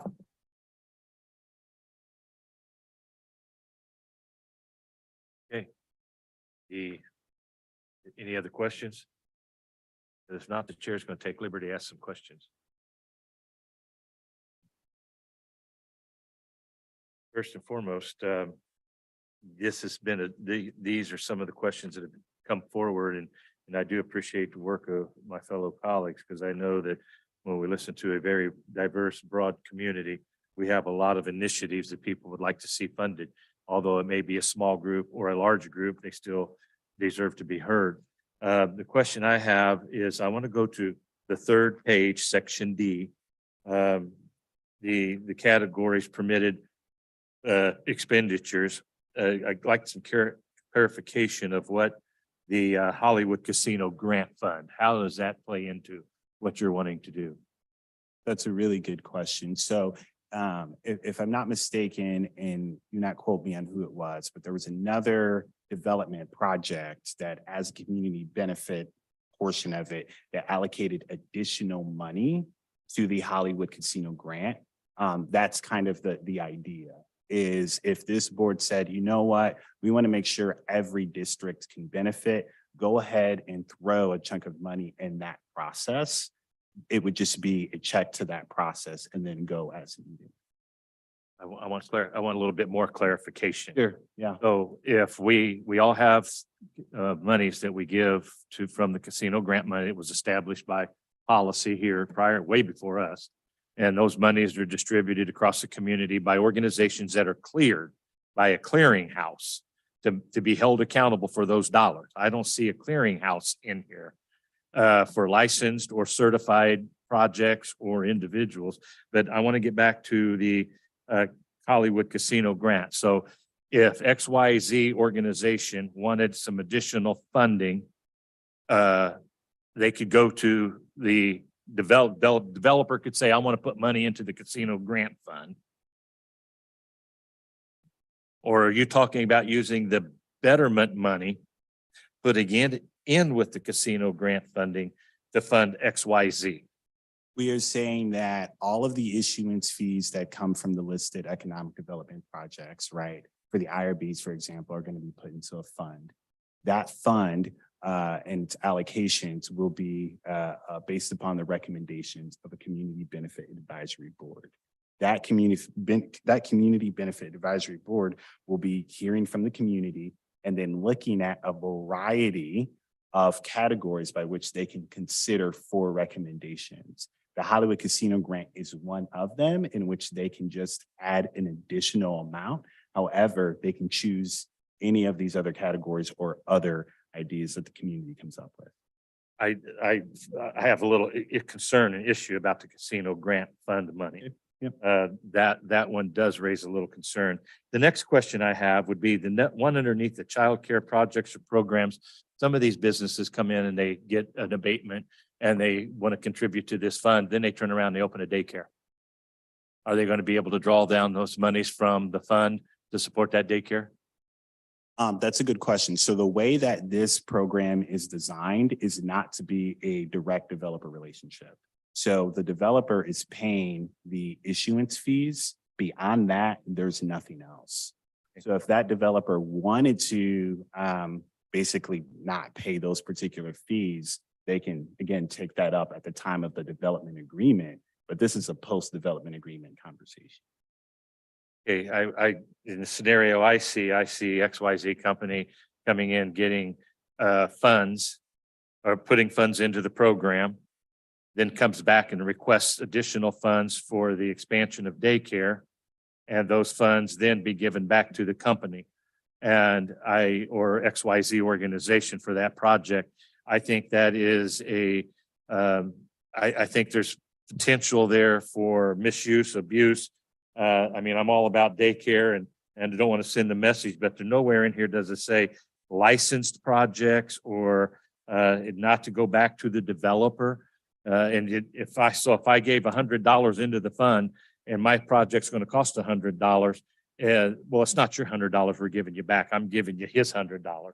No, you're still giving $100 out of the fund. So I would hope that we would put something in place that would ensure that the developer that gives the money doesn't come back and gets funded through the same project requesting additional services.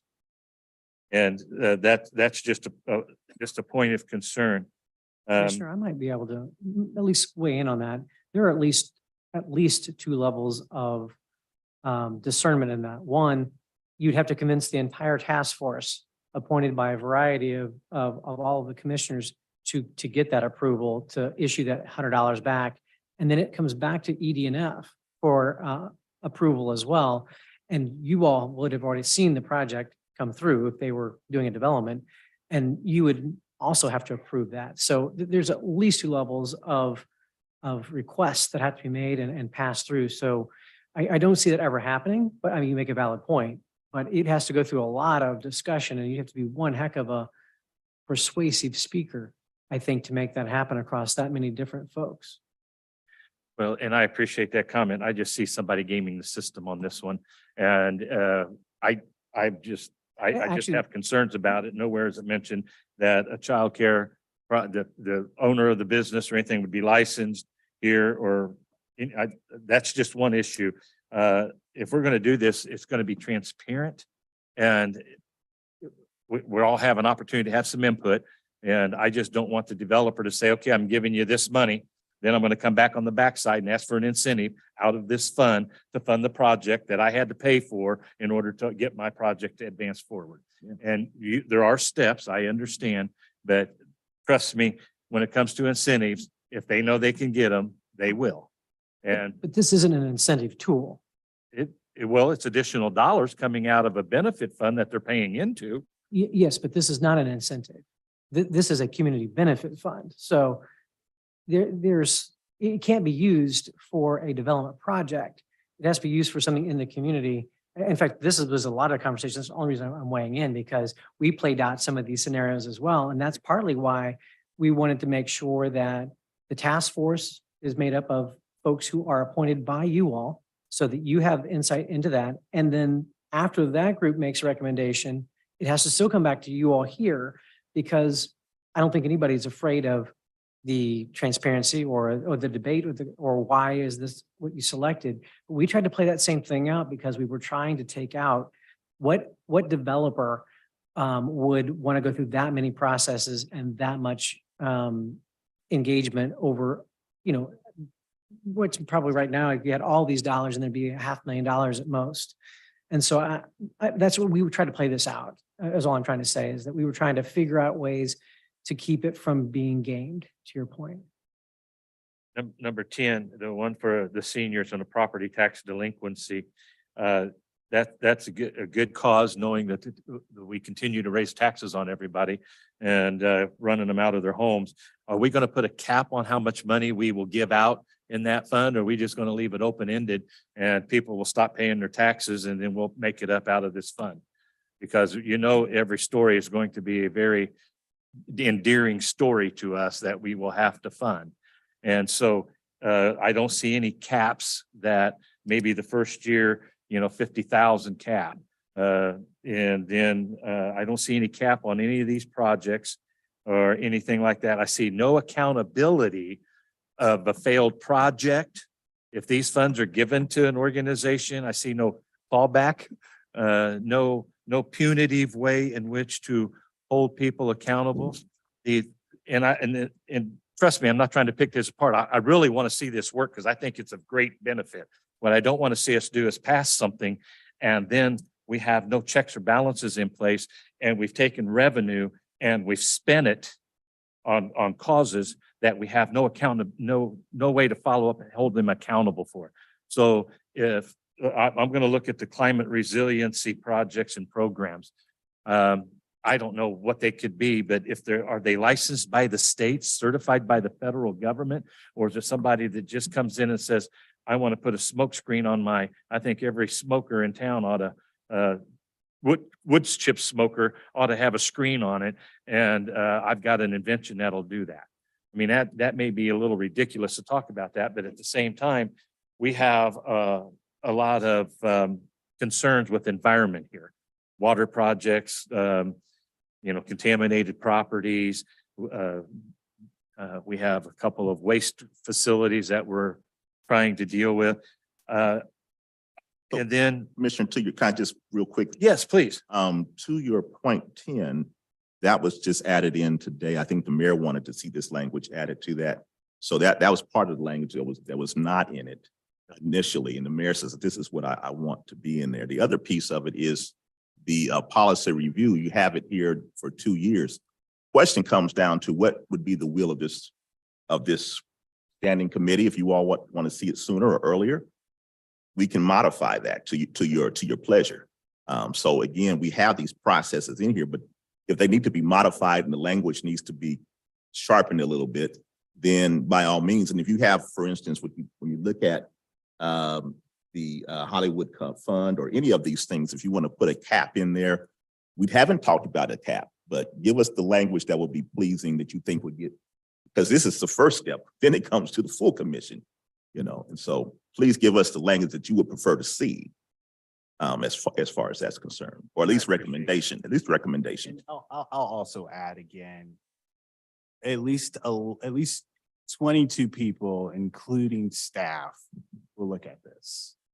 And I say that because there's 11 commissioners and then all of us will have an EPT.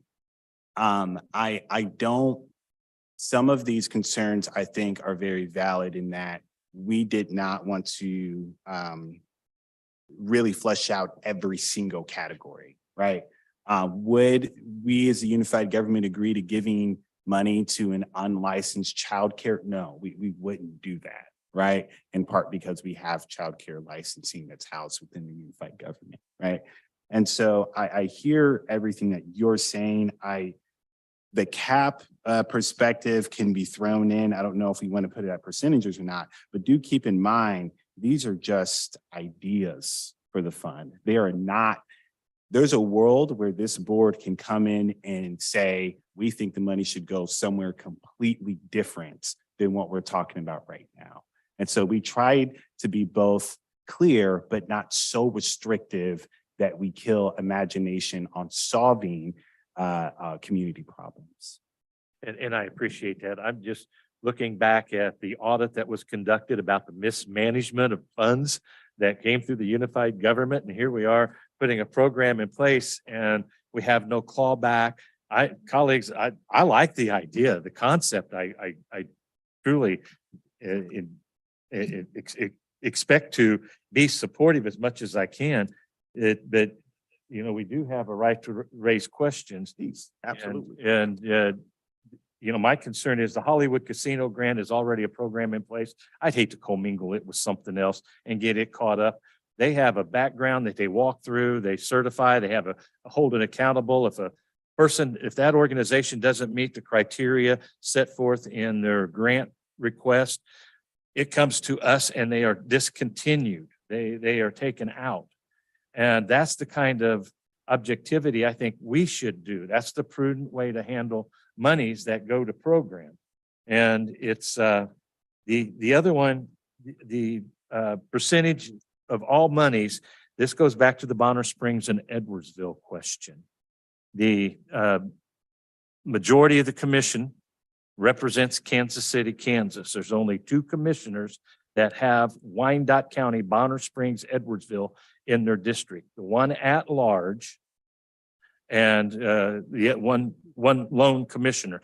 Now, there may be a corner or 2 or a block or 2 in other commissioners' districts, but we have, those of us that represent Bonner Springs and Edwardsville learned a lot through ARPA funding about the disenfranchisement of Bonner Springs and Edwardsville.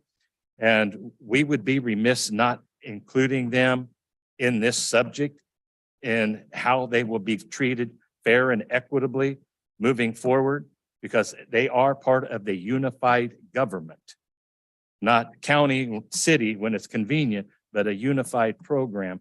And I think the more we can get to that, the less we'll have this discussion moving forward.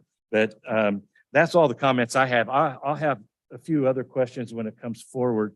I do know the hour's getting late. I want to say thank you because I know it couldn't have been easy listening to all the concerns that come forward. And no piece of policy is perfect. I know that things can be changed. And the only question I would have of legal maybe is the star bonds question comment in here and on page 2, number 3, that's sales tax and revenue star bonds, revenue from star bonds. Because if I remember, there's certain criteria associated to star bonds that all revenue has to go to star bonds. So if there's any way to take money out, I'm just cautioning us, move very judiciously with star bonds, or we could see that program yanked. And but I would like to get some clarification on this program dealing with star bonds. Yeah, we'll definitely have to look into that. I don't know any of that answer off the top of my head. Well, I do know there's strict criteria in the utilization of funds from star bonds, including having to put up all of our own revenue and forego our revenue till those bonds are paid off. And if we're going to be charging more and it's going to be paid back through the revenue, I'm just concerned, and that's where the fiduciaries come in play. I think it only has to do with the application fees, Commissioner. Has nothing to do with the revenue stream from star bonds. It was thrown in there from the original writing of this proposal that incentives that included industrial revenue bonds and star bonds were in there. If we find that there is no application fee, then I guess it won't be applicable. But if there is an application fee, then half of it would go to the Community Benefits Fund. So it has nothing to do with the revenues from it, just the application fees. I would still like clarification from the state. Star bonds is being utilized in manners that were never perceived to be used. And I can tell you this much, this commissioner here as a legislator fought judiciously to keep star bonds as an economic development tool because developers want to use it to meet their projects, don't want their projects to meet the criteria within star bonds. And I am going to be vocal on that point that I would like clarification from the state in reference to the star bonds issue. Okay. Yeah. So, okay. Debbie Johnson. Good evening, commissioners. Can you hear me? Yes. I apologize. I was not able to be at the meeting tonight, but I have been listening in. I just wanted to respond to Commissioner Bynum's question regarding how much of the revenue we collected in 2022. And I did, and I will admit I haven't had a chance to go back and look at everything, but I did go back and look at the issuance fees. Because we get, when someone applies for an IRB, there's an application fee as well as on some of the bond issues, we do get a percentage of those issuance fees. And I did go back and it looks like we received just from my quick check was about a little over 300,000 for that. But then we also collect revenue when we do tracking on some of the other incentives such as the CIDs and the TIFs. If we have to track to distribute back to a developer, we also hold a percentage of that back, which was, I think, maybe about another 150. I'm not sure if those are the only revenue streams that we're looking at, or if we're looking at something else regarding like when we enter into these agreements where the company makes as we refer to it, the pilot payment back to us. I don't know if we're looking, I haven't looked into any of that, but this was strictly just on the issuance fees that we'd received. So, but we can do some more checking on that when I'm back in the office tomorrow. Appreciate that. Thank you very much. Sure. Thank you, Debbie. That was pretty expedient. Appreciate that very much. Thank you. I have no more questions this evening. I know for the sake of time, but again, much appreciated having a chance to review that. I do have concerns about fast tracking it with the questions that have come forward. If we're going to, I'd like to see a program like this advance. I just think we need to look at some caps. We need to find out what kind of criteria is going to be used for those programs and projects that we'll be requesting those dollars so that we have accountability of those dollars back. Because if we as commissioners are going to be held accountable by these organizations and especially by those organizations that don't get funding, and those that do and fail, that money could have been used somewhere else. And so it's just a matter of just being able to maybe tighten it up a little bit. So May I ask if those requirements can be made as part of the approval? Say for instance, on if it were to get to Thursday, could the approval have those requirements in terms of the language that's requested by the commission before it actually be codified? That's my question. And Commissioner Johnson, I want to be supportive of the program. I do have a few more questions and you know, is a town hall meeting or a Zoom considered a meeting of the community? And because I think we have a lot of trouble as a body getting information out on planning and zoning issues, let alone a community service program that's going to fund money. So, you know, we talked about it. I mean, we even talked about having planning and zoning be the committee that would look at it. And after we talked about it, we said that's just adding too much more on P&Z. Their agenda is already full, so let's not put that on them. But then the points that you're making, who all does the committee or the community involve? And that's one of the reasons why we know that we'll all have an opportunity to nominate someone to be on this particular committee that does in fact represent the community. So that's part of it. And then there will be opportunities for larger pieces of dialogue. Can it happen outside of a Zoom call? No problem with me on that. But it's just been a challenge of getting everybody to the table. Sure. Understood. And I appreciate it. And like I said, I want to be a good partner because I think there's some very good pieces in here that we could utilize. That I also see a little bit of concern here or there. And this is the first time I've had a chance to review the document. And so I would just appreciate the professional courtesy of having a chance to review it and get some answers to some of the questions I have. Commissioner Bynum. Thank you, Chair. I was just curious, based on your concerns, and I still have questions. Turning to legal, would there be a way to bring forward a resolution or an ordinance establishing the Community Benefits Fund and just have it be way more generic so that details could be identified later? As you say, you have some questions, I have some questions, but maybe there's something we could adopt that's more generic. And the reason why I ask that is because we have some commissioners that are sort of putting a bow on their time here. And, you know, it's, I think, of value to recognize that with some action. Thank you. Commissioner, I do not disagree with that. And I'm sitting here thinking about all the effort that my good friends have put into this.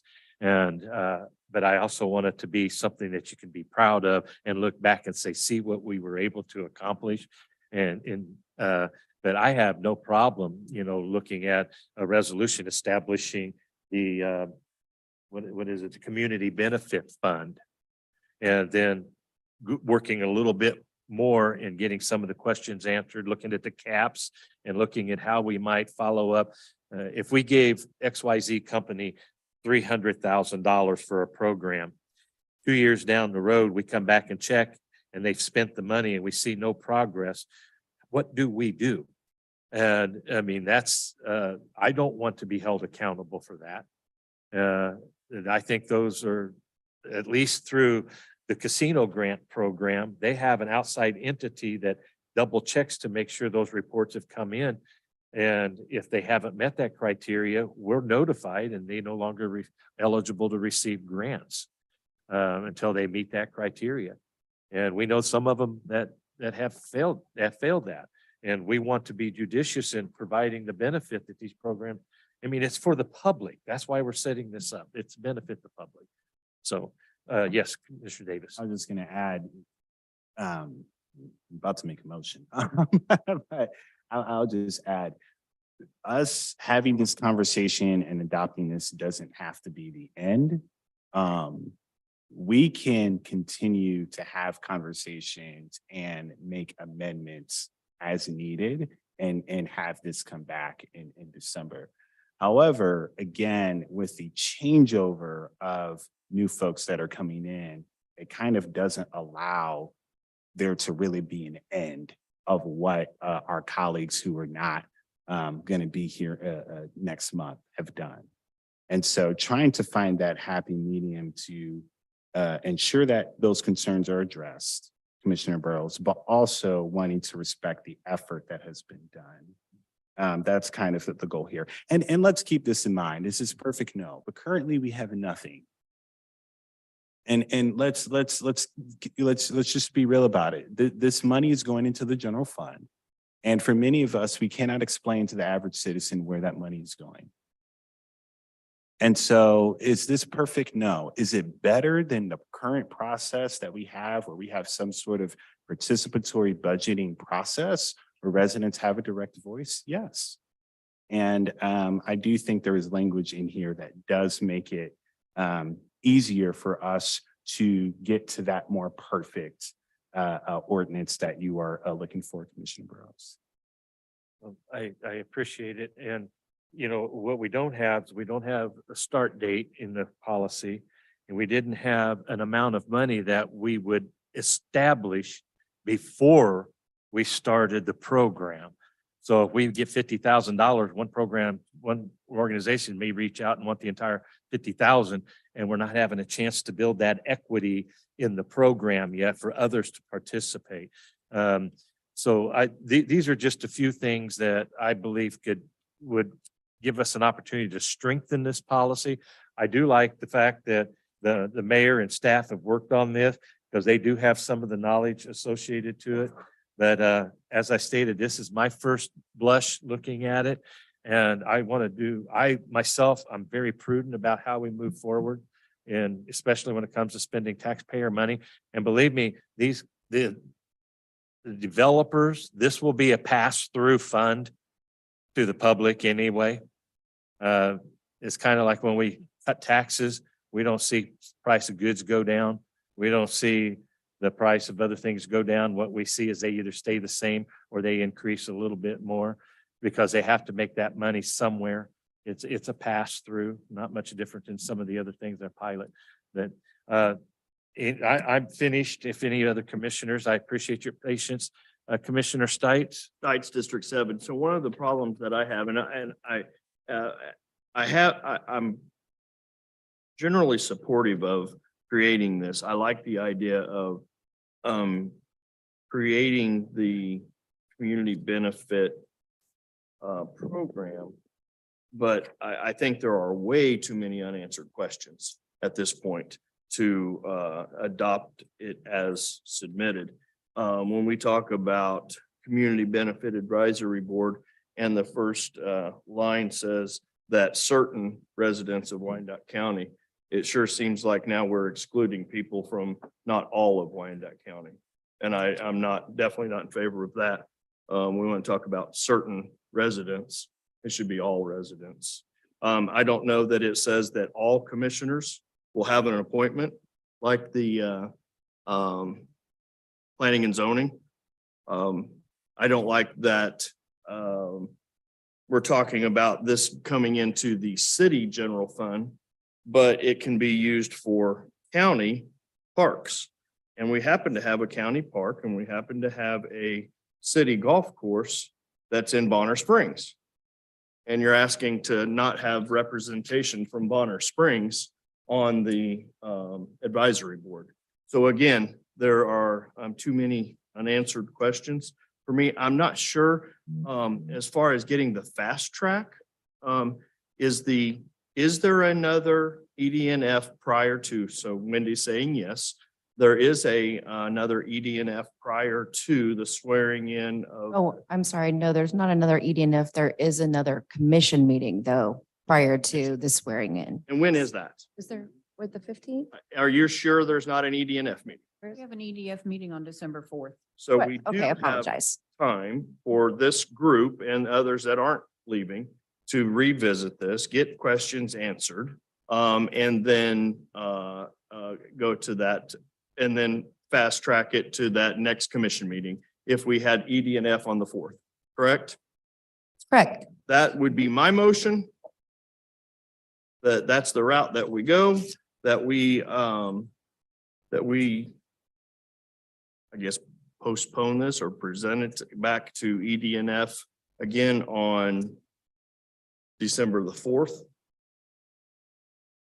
Was that the meeting, December the 4th, ED&F? Not, here's the 4th. The 4th, and then we can discuss fast tracking it that night to the December 7th meeting. That would be my recommendation. And then those folks that have put in the time, and I appreciate the work that has been done, but I think there's some questions in here that still need to be answered. And this body and the people that, as Commissioner Bynum said, put bow on their time, they'll still be present and accounted for. Would you restate your motion? please? I wish I could. I'm trying to help staff out. Okay, so I make a motion that we send this back, or is it not being sent back, that we rehear this, or what's the proper? term? Continue to the December 4th. December to the December 4th EDNF. ED&F meeting to be heard with and get answers that we have all, hopefully we can have those prior to December 4th meeting, and then we can discuss the fast tracking to the December 7th meeting. That's my motion. And is there a second? Mr. Davis, is there a second? First of all, I have to ask for a second. I'll second it. Okay. There's a motion and a second now.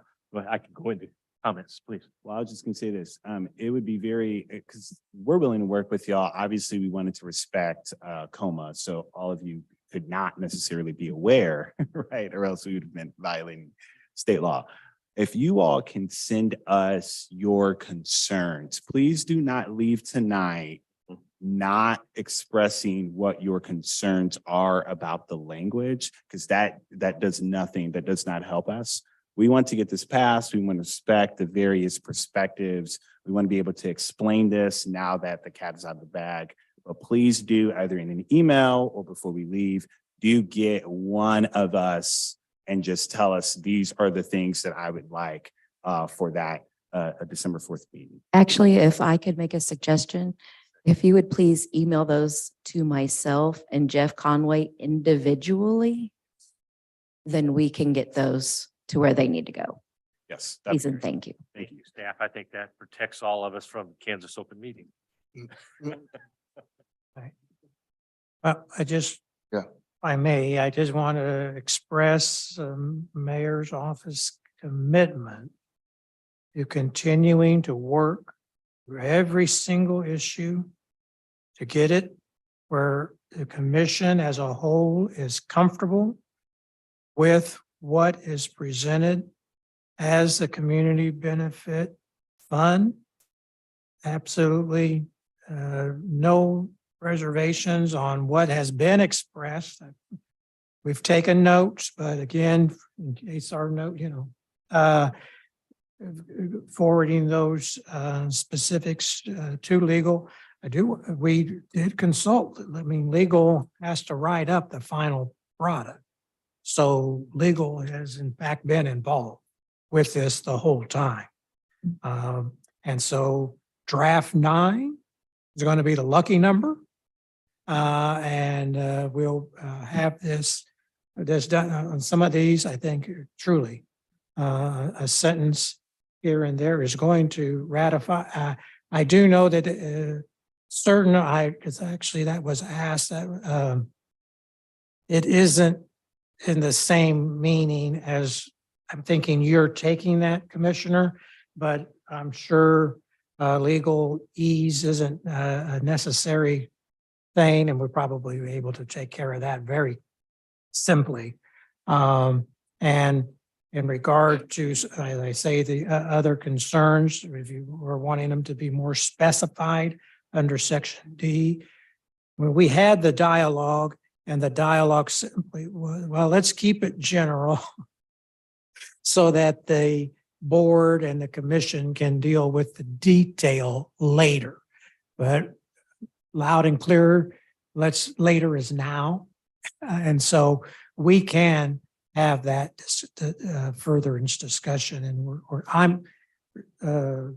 believe the mayor's office is quite comfortable in having that dialogue. The chair is very respectful to the colleagues that have committed the work.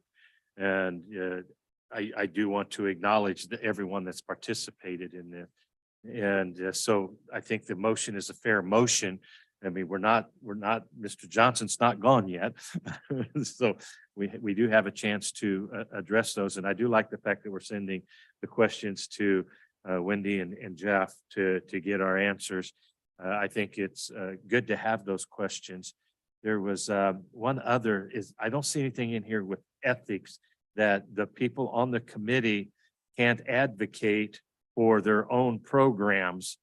If they're appointed to that committee, if they sit on a board that is asking for money, they have to disclose and or recuse themselves from the request, quid pro quo, that they can't trade votes, those kind of things.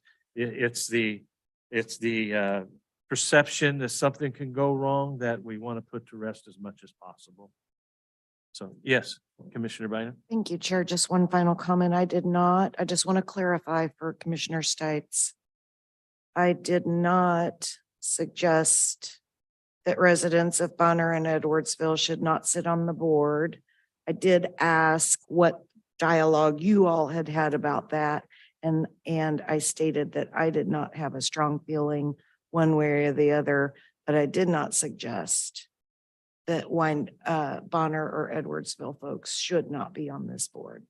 So it's just a clarification. Commissioner Stites. Yeah, I'll respond. I didn't say that if you took it that way, that's not what I meant. I wasn't saying that. I was just, yeah, I didn't take it. I didn't perceive it as such, but that's between the two of you. Yeah. Commissioner Davis. Yeah. I will also add in that language where it says, Community Benefit Advisory Board means certain residents of Wyandotte County appointed by the mayor and commissioners to serve for a 2-year term on the board. The certain residents is just referencing the people that are appointed, right?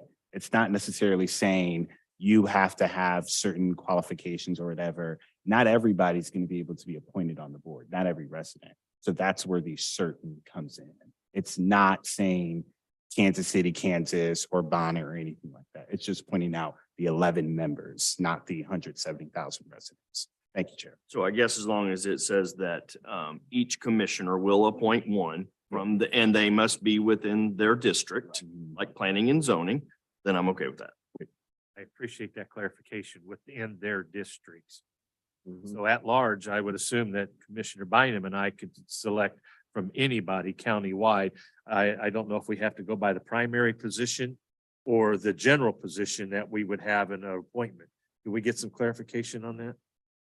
So if she wanted to appoint someone from the south side, she could do that. If I wanted to appoint somebody from the north side, I mean, we're all one county, but in the primary, we run by district, and then in general, we run countywide.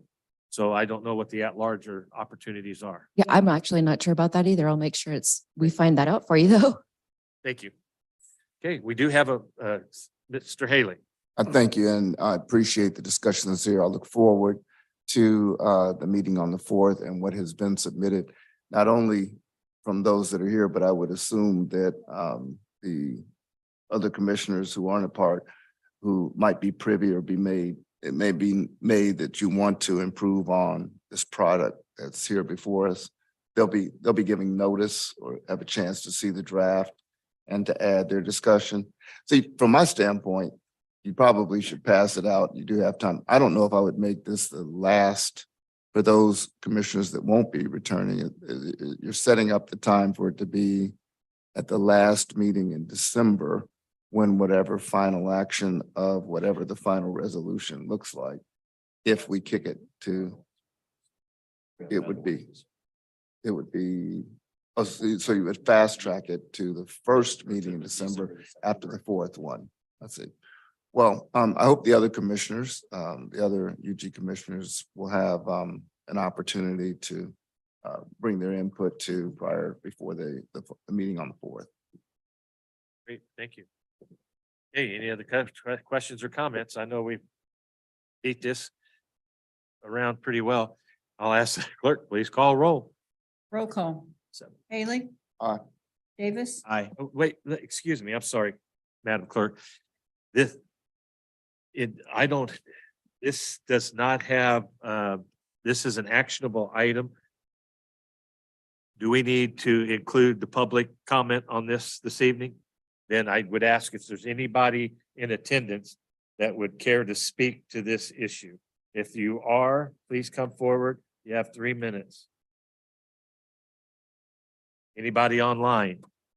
Oh, you would, please, name and address. Shirley Carter Iker, 804 South 89th Street, KCK 66111. It does look like that they have put a lot of work into this, but it also reminds me of the group that I just spoke with before. I see no Black person sitting at the table. I don't understand what is wrong. I mean, who is the chair of this committee? Is there a chair of this committee? Ma'am, I'm the chair. Okay, so, but you didn't sit at the table, so I did not know.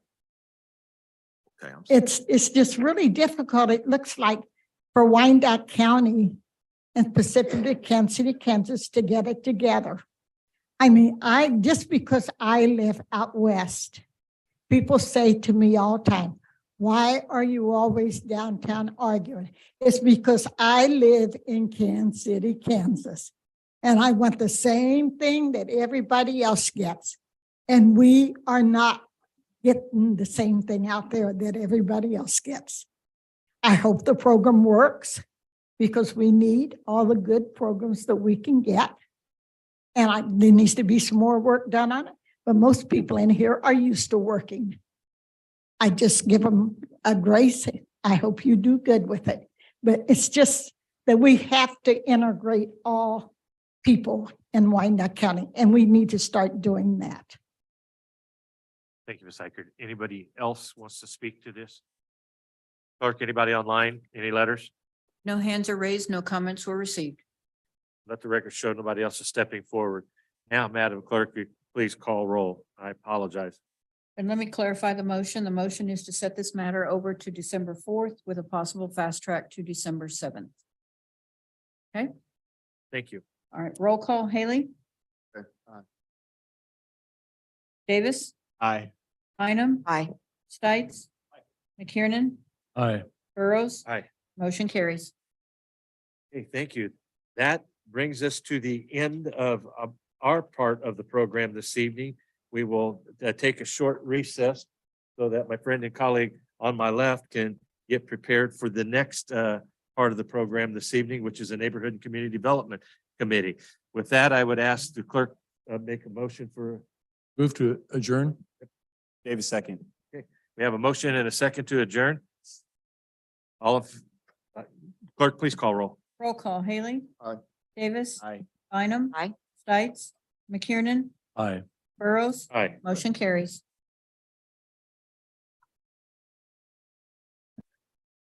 All right, given the fact that this has been a long meeting, we will meet at 7:40, at least according to this clock to my left. So in 10 minutes, 10-minute recess.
This is in the Peregrine Falcon subdivision.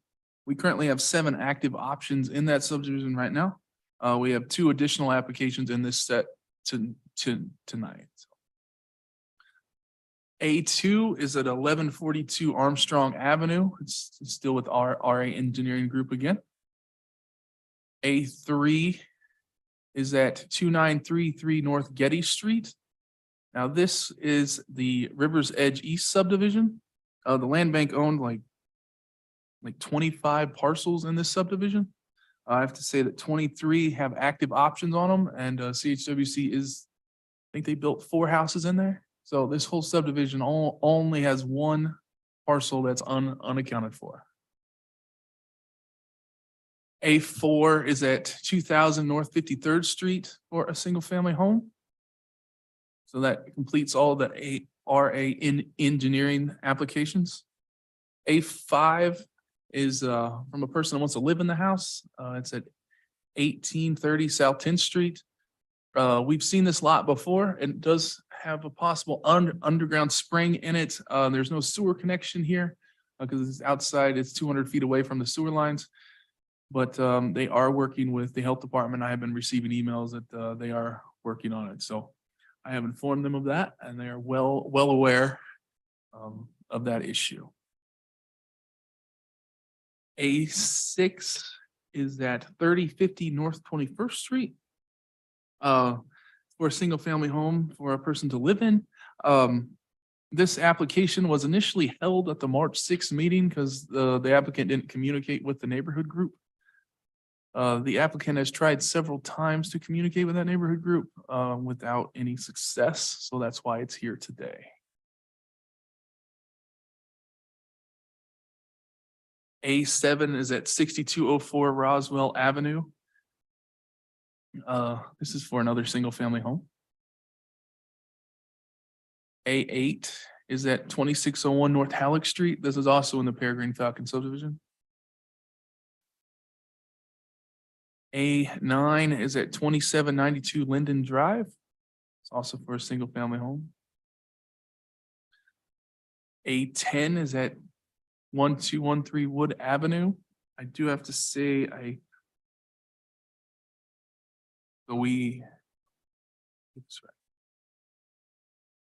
have 1213, but it should be 1211 and 1209 Wood Avenue. Just making sure that they requested 2 lots. I included it because of the policy change that hasn't happened yet for yard extensions. Kind of like, can we give them 2 now? That does hit him at 100 feet of frontage. And I do have to say this idea of giving him 2 lots is going to be in conflict with the Mount Carmel applications that are coming forward where they want to maximize urban density. So planning's view would be they get a 50-foot lot because these are 50 feet. But if they built, you kind of see. I'm gonna just jump in here real quick. Gotcha. 1211 and 1209, you're saying that those are both 50-foot fronts. Yes, This applicant wants to combine them into 100-foot frontage parcel for the construction of 1 single-family home. that is correct. Okay, thank you. We'll come back to that. A12 is at 3002 Hiawatha Street. This is for a tiny home. This is for the applicant's second home. They live out of state. They want to build a 420 square foot home. This would require a variance from planning, which would require another public meeting through planning.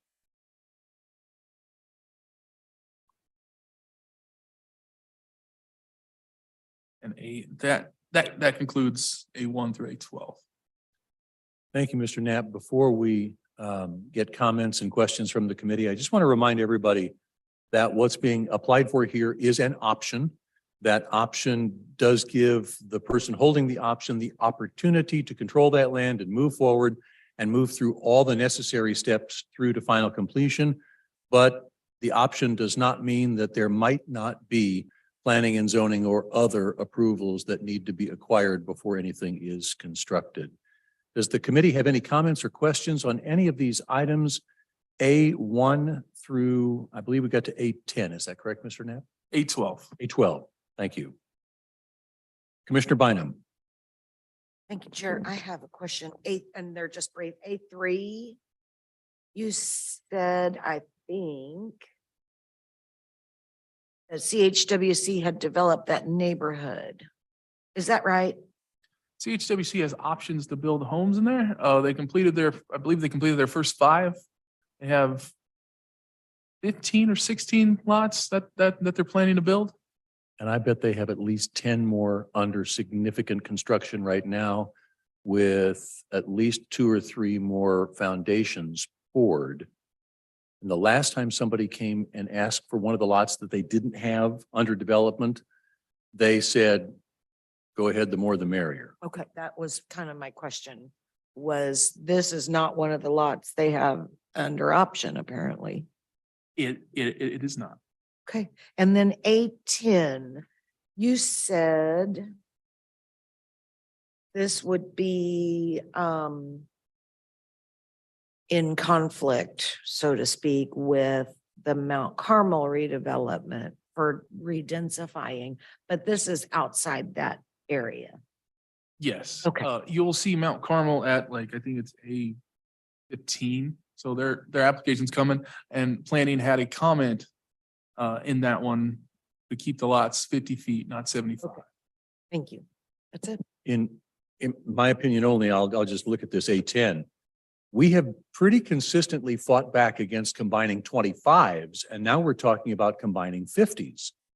I would still be in favor, have always been in favor of combining 25s into a 50-foot frontage for the purpose of one single family home. I personally don't think at the location that this is located, that combining 2 50s into one 100 is good practice for us, and I don't think it's good for the neighborhood. Personal opinion. Commissioner Stites. Well, thank you. And what is the lot next to 1219? Because that looks like that's a 25. So what could be done on that if we don't? No, yeah, next to it. Yeah, there you go. So, I mean, with that, I mean, that's a 25-foot lot, right? As is 1219. That's 1215 and 1219. Both look like 25s. 34. 34 foot, Go the other way. Okay. right there. All right. Now we're at 30, 28, depending on how my hand's shaky. Ish. Yeah, I mean, I agree that we need to be consistent with what we're doing, and the making 100 foot is. Yeah, I mean, I don't know. To me, it just seems like if somebody wants that additional, you know what? I know that you can't sell it to them, but I mean, if they want a bigger lot, I don't know. I think we have to be consistent with our rules. That's what I see. And I agree with that. And I think that this does kind of defeat, and I see that Callie has her hand raised, and Callie, I'll get to you in just a moment, but this kind of does go against our former process. There's a word I'm looking for that's escaped me now because it's late, but our former process of really trying to preserve smaller lots and more houses. And I mean, my goodness, we've given so many people static over combining 2 25s, which I thank you, which I fully support, but I don't know that I support this. And Callie, I will ask you to offer your perspective on this, please.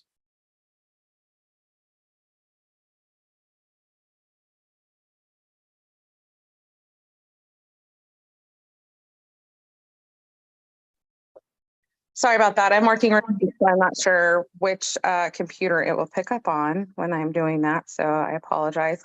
It is consistent with the opinion that we do want to increase density where possible. And a lot of times we find that people believe that combining these lots will get them out of the narrow lot design guidelines because they think that they're moving out of a 50-foot lot to a 100-foot lot, which is kind of an antiquated way of interpreting that guideline. So they would still be subject to that guideline, even if combining.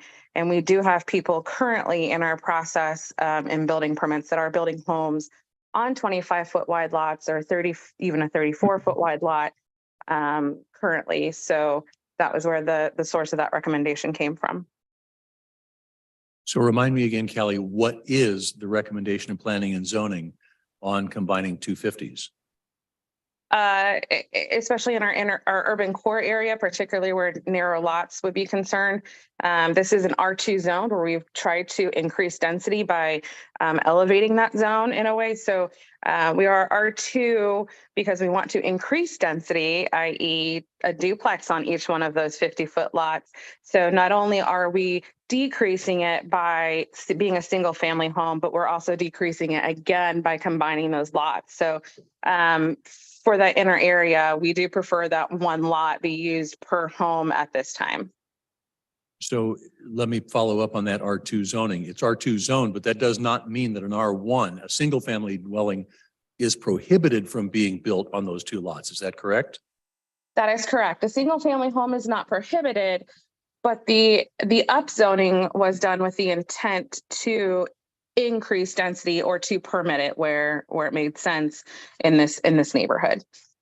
I completely understand the intent of upzoning. What I want to do is preserve the right of someone who wants to build a single family home to be able to do just that. And so as long as you're telling me that there is no requirement for duplex, then I'm okay. That is correct. There's no requirement. The R2 zone includes a single family or a 2-family dwelling. My point was to confer that not only are we cutting it in half by doing just a one, but we're cutting it in half again by combining the lots. We're not actually cutting it half. We're just not increasing it. That formerly was zoned R1, correct? It might have been at one point. Yeah, that was formerly zoned R1. So we're not cutting it in half. We're just not doubling it. And I know that's a fine point, but especially if we look at neighborhoods like this, we need to consider existing infrastructure and what it'll support in terms of housing and residents, my opinion. Absolutely. Point taken, Commissioner. Commissioner Stites. Stites, District 7, the last thing that I'll say is, will the footprint of this proposed dwelling, will it fit on a 50-foot lot?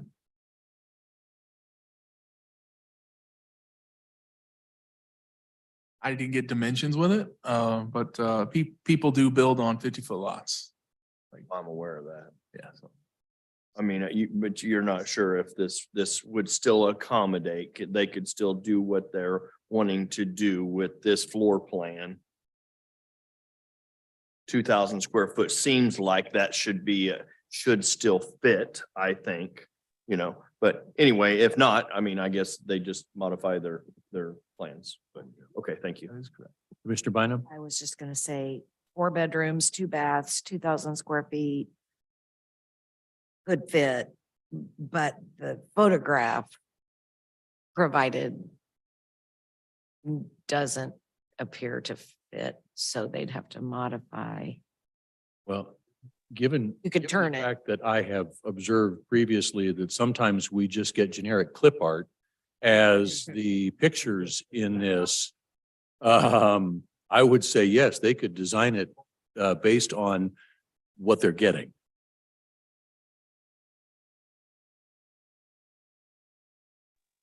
They would still be All right. subject to the narrow lot design guideline review.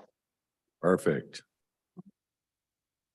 All right, so Mr. Knapp has presented a 1 through a 12 for our consideration. We can have motions for 1 or more. Oh, first of all, before we do that, I'll ask the clerk if we received any public input on any of these applications for options A1 through A12. No comments were received. I'll ask if there's anyone online who would like to offer comment on A1 through A12. I do see Ms. Elnora Jefferson has her hand raised. Ms. Jefferson will enable you to talk to the committee. I'll ask you just to remind us of your name and your city of residence, and then we'll wait for your public comment. Okay, thank you very much, Commissioner, and good evening, commissioners. My name is Elnora Jefferson, and I'm a resident of Kansas City, Kansas. I'm also the president of the Oak Grove Neighborhood Association, in which the Peregrine Falcon is a subdivision within that neighborhood. And I have asked the commission to consider putting these applications in a Peregrine Falcon on a 30-day temporary hold for the purpose of having a neighborhood meeting about them. Our neighborhood meeting is tomorrow, in fact, at 6 p.m. The reason for having a neighborhood meeting discussing these two lots in particular is because, as we all know, the Peregrine Falcon is an aged subdivision. It started almost 20 years ago with a TIF, with a developer's agreement, and so forth, but we really don't know how much life is left on the TIF. We also don't know whether our tax dollars are going to go to continue to try to retire the TIF, which I understand may not be possible, or if the tax dollars that we've been paying for the last great number of years is going to go toward the general fund or wherever it needs to go. So another point in having a 30-day temporary hold is for the environmental assessment. While it's true that under the options lease, contaminated or highly suspect environmental concerns like what's underground is part of the options lease and the discovery, I have not seen, and my information may be dated, Mr. Knapp would be much better able to speak to this than I, and whether or not the soil contamination, the assessment and mediation is part of that options, or if that's something that we need to discuss and over with the applicant and bring it before the standing committee as a concern. So with all of that having been said, that's the reason that Oak Grove neighborhood asked for a 30-day temporary hold. Thank you. Thank you, Ms. Jefferson. Mr. Knapp, if I can just confirm, A1 and A8 are the two Peregrine Falcon, is that correct? Yes, Commissioner. Okay. Is there anyone else who's joining us online who'd like to comment on applications A1 through A12? I don't see any other hands raised. Is there anyone joining us here in the fifth floor conference room who'd like to offer comment on any of these applications? Seeing no one coming forward. Committee, we have A1 through 12 presented to us, reminding you again that 11 has been withdrawn preemptively. And so we're looking at A1 through A10 along with A12. Commissioner Burrows? Mr. Chairman, I would move for approval of all remaining items. That would be number 12, number 9, 8, 8 has been pulled, 7, 6, 5, 4, 3, 2, and 1 has been pulled. So taking 1 and 8 out as a holdover for the 30 days. Do you want this in two separate motions, Mr. Chairman? I think actually it's going to, I was going to say 3 for clarity, but 2 would work. Okay. I make a motion that we grant the 2 holdovers and for the 30 days. Let's stop right there. Perfect. So we have a motion to hold over A1 and A8 for a period of 30 days. Second, Bynum. There's been a motion and a second for that. Roll call, please. Roll call. Bynum, Aye. Stites, Davis, Aye. Burrows, McKiernan, Aye. motion carries. Thank you very much. Now, Commissioner Burrows? Thank you, Mr. Chairman. I make a motion to approve items A2, 3, 4, 5, 6, 7, 9, and 12. And so just to clarify, that motion, thank you for that, would exclude A10. That's correct. Yes. Correct. So there is a motion and a second to approve. Now, let's see. Commissioner Burrows, if you'd read those off again, because you've got the numbers right there. Approve A2, A3, A4, 5, 6, 7, 9, and 12. Thank you so much. So we have a motion and a second to approve. Roll call, please. Roll call. Bynum, Aye. Stites, Davis, Aye. Burrows, Aye. McKiernan, Aye. Motion carries. And then I would ask if there is a motion on A10. Mr. Chairman, I would move for denial. There's been a motion to deny A10. Bynum second. I think we all second. There is a second. And so there's a motion and a second to deny the option for A10. Roll call, please. Roll call Bynum. Aye. Dietz. Davis. Aye. Burrows. McKiernan. Aye. Motion carries. Thank you very much. Mr. Knapp, that moves us to A14. Yes, A14 is at, there's 3 lots there at 3064 North 29th Street. This is for the Village Initiative to build another transitional house. They currently have 3 others that are approved in the area. I know they broke ground on one of them. The Land Bank Advisory Board comment was they're not sure how many of these homes we need in this area. Well, that's pretty much sums up my presentation here. Does any member of the committee have comments or questions for Mr. Knapp? I'm sorry, I have a question. Commissioner Bynum? A couple questions. So like when we look at this, see the bottom kind of middle, share your comments below to be shared at the committee meeting, and but there's nothing there. Is that where the advisory board comments would be? There's nothing to be shown there. That's where the Land Bank Advisory Board can make their comments, neighborhood groups or residents could comment them, and then I share those comments with you. So you won't see anything there.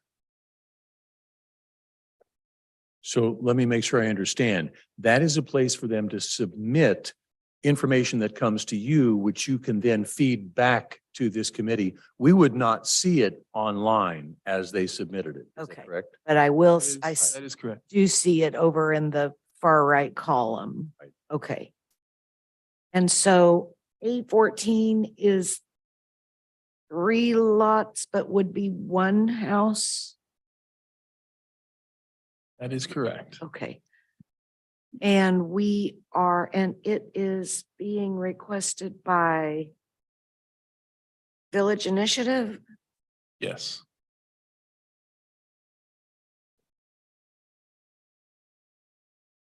Okay, that's all I have right now. Commissioner Burrows? Thank you.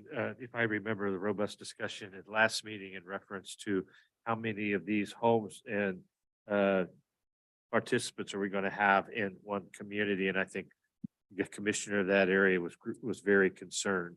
And I know she's quite capable of speaking for herself, but I just wanted to remind the committee that there was discussion about that type of development. Commissioner Davis? I know it's been some time because I think we've all have supported in Village Initiative. They got some ARPA dollars. Love the work that they're doing.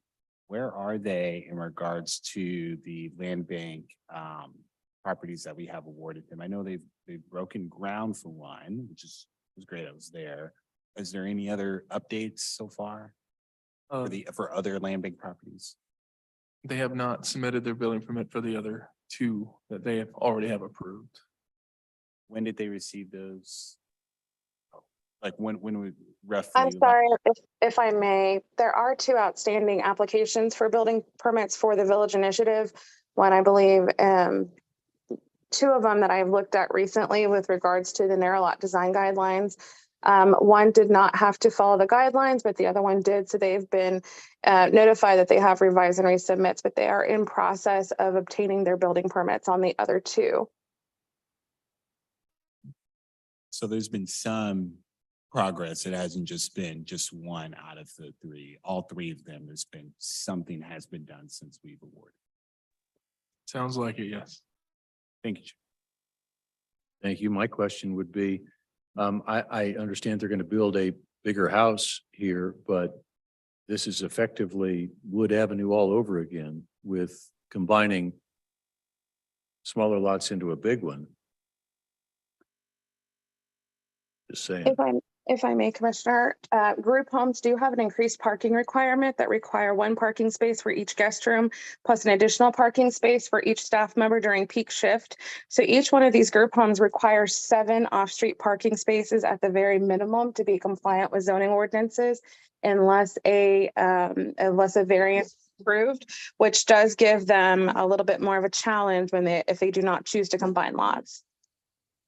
Thank you, Ms. McLaughlin. That perfectly explains why these 3 lots would be appropriate for that one group home. Thank you.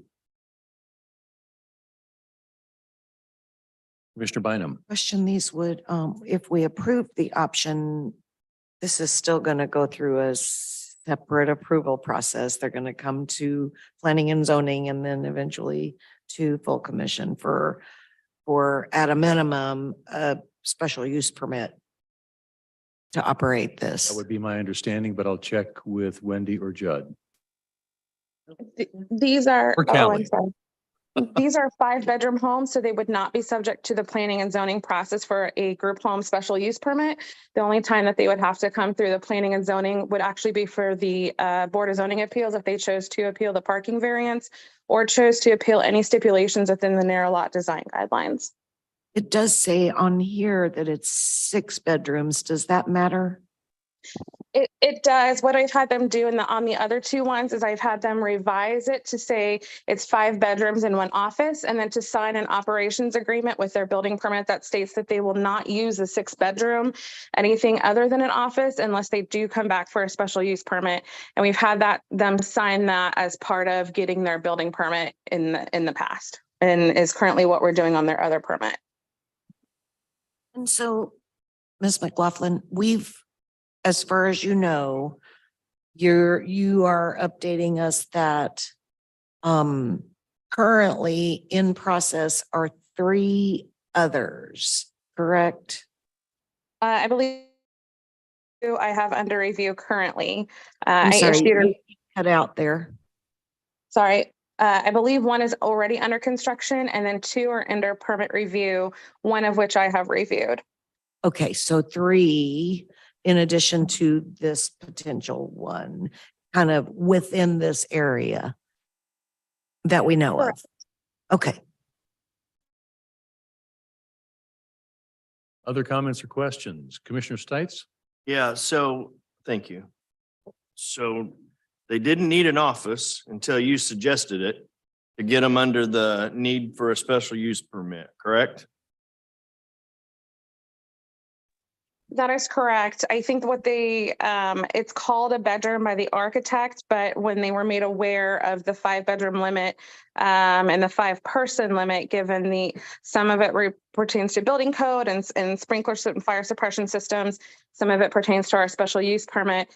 We've had them revise the plans to say no more than 5 bedrooms, with the 6-bedroom becoming an office and labeled as such on their plan. So when they do come through for their permit for this one, I would be the person who would be reviewing that one as part of their building permit for the narrow lot design guidelines. And I would make the same comment as such and ask for that revision.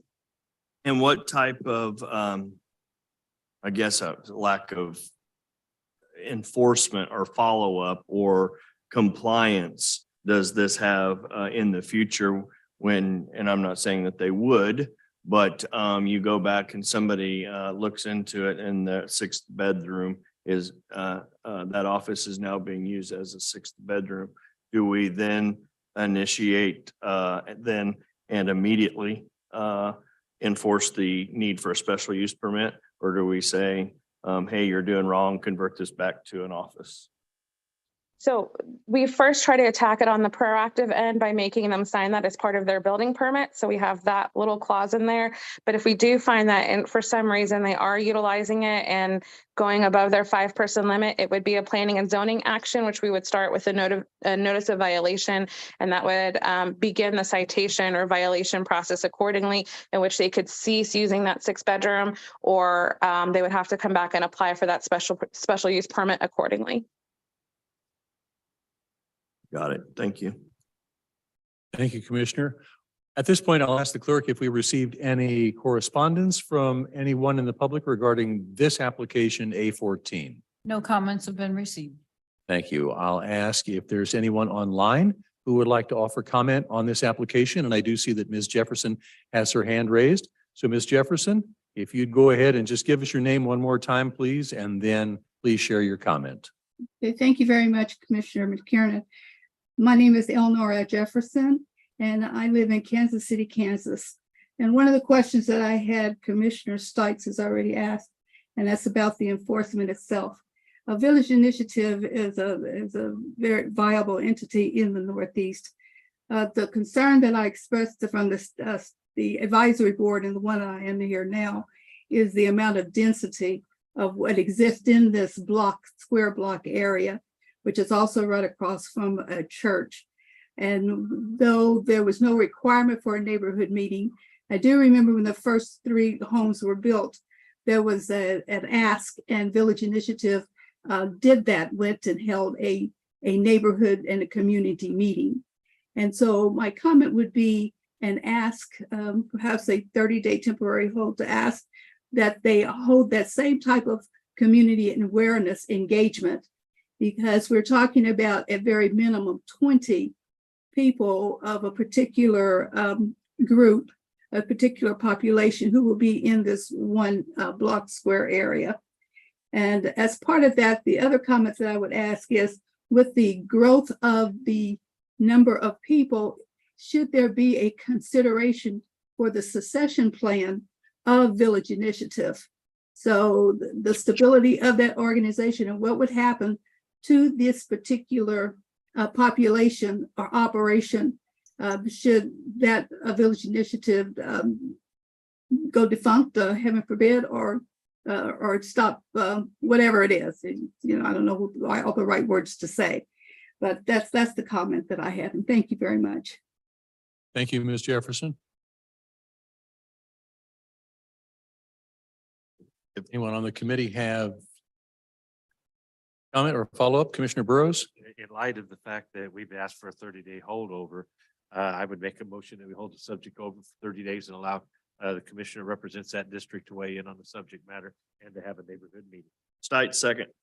Thank you very much. There's a motion and a second to hold for 30 days for the purpose of having a public meeting.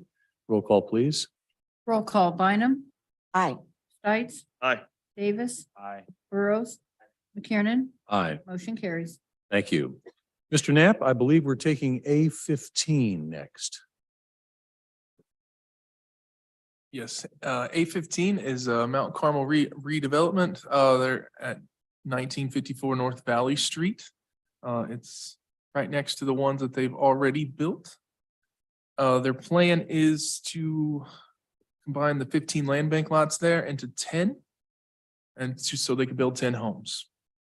The staff comment on this one wants to hold on to the urban density in the area. These homes have to follow the narrow lot design guidelines, and they would require a different garage placement. If the lots are replatted greater than 50 feet of frontage, this would require a public meeting for a variance through planning. The Land Bank Advisory Board had a comment. Mount Carmel already has a big project on 5th Street. Can Mount Carmel build both? Mount Carmel had a response to that. They said this project is ready to go, and they have the funding in place to build this project. They said the 5th Street project is a different project, and there's still it's just not at the same stage as this one, and they were very confident that they can build both. So that summarizes A15. Thank you, Mr. Knapp. Before I open it up to other members of the committee, right next, just to the right of your cursor arrow is a lot that's labeled 1954. Is that a home built by Mount Carmel? Yes, it is. So they've demonstrated that they can use that size lot and build homes on these streets already. I believe this lot is bigger than 50. That's actually what they call a leading question there. The answer is yes, they have. Yes, they have. Demonstrated that they can do that. Does any member of the committee have comments or questions? Commissioner Davis. Thank you, Chair. Mr. Knapp, currently, how many unfinished projects, whether it be options or what have you, what does Mount Carmel currently have? They have one option right here at like 1144 Garfield, both of these lots here to build a house. They haven't completed that option yet. And then they also have the hold area at like 5th and Parallel, 5th to 7th, all the way up to Quindaro. Gotcha. So those are the only two other projects that I'm aware of. Thank you, Chair. Isn't that immediately to the north of the lots they're requesting? Isn't that their Boys and Girls Club? So, I mean, they have a large presence in this neighborhood for years and years and years already. And personally, myself, I see no problem with combining like 1953 and 1951 and maybe even 1949 so that it approximates the size of the lots they've already successfully built houses on. And while dense might be, the personal opinion, speaking only for myself, might be a wonderful thing. Right here, this neighborhood has already adopted the density of 1958, 1954, 1952. And I see no problem with them combining these new lots into similar density and building similar new homes.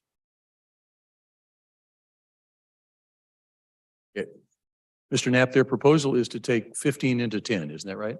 That is correct. Yeah, they're gonna, yeah, in this spot.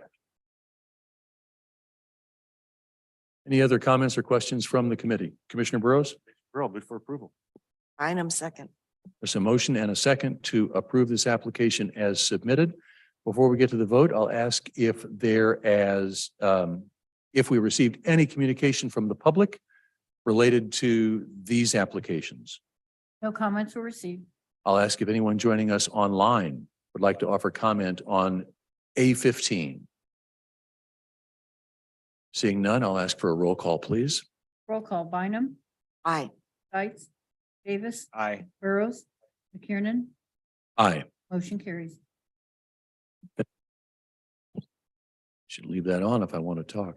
So Mr. Knapp, that takes us to A16 and 17, which I believe you said might be grouped. Yes, they are. We have no issues with these. Staff didn't have any comments with them. We didn't receive any neighborhood comments or the land bank advisory comments from these two. The first one's at 725 North 61st Terrace. It's to build a single family home that they plan to live in. A17 is at 6200 Minnesota Avenue. It's for a single family home, but this one is they want to build a tiny home that's smaller. So that would just require another public meeting with planning for a variance on that one. And Commissioner, that completes A16 and A17. Thank you very much. Questions or comments from the committee? Commissioner Bynum? So did we approve A12 that was a tiny home request? Okay.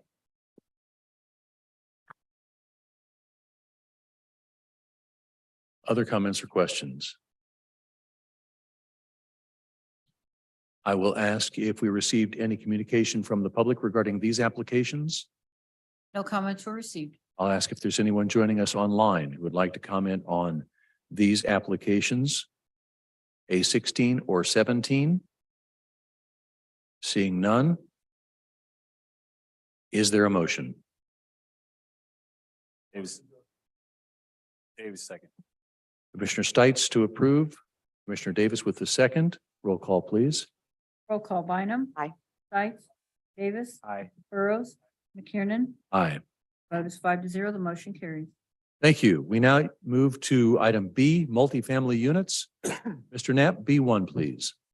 Yes, B1 is at 365 Roland Avenue. They want to build 6 units, so they want to build 3 duplexes here. As I reviewed with staff, I didn't receive any comments or didn't receive any neighborhood comments on this one. And it is zoned correctly. So they have 5 lots that they want to combine and then subdivide into 3 for the purpose of building 3 duplexes. That is correct. Okay. Any comments or questions from the committee? And you said this is already, and I keep flipping back and forth between the agenda and your online resource. This is already zoned R2, so the zoning is consistent? Yes.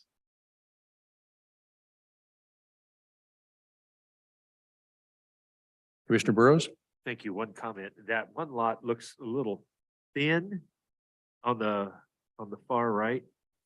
Yeah, that would be, is there a number on that lot or is that a right of way through there? Oh, there is. Look at that. That is the number on that lot.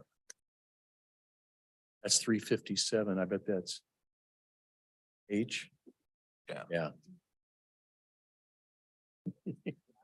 Are we going to be giving that property up too in this? Yes. Yeah. That's one of the 5 that they'll want to combine to then subdivide into 3. Earls, move for approval.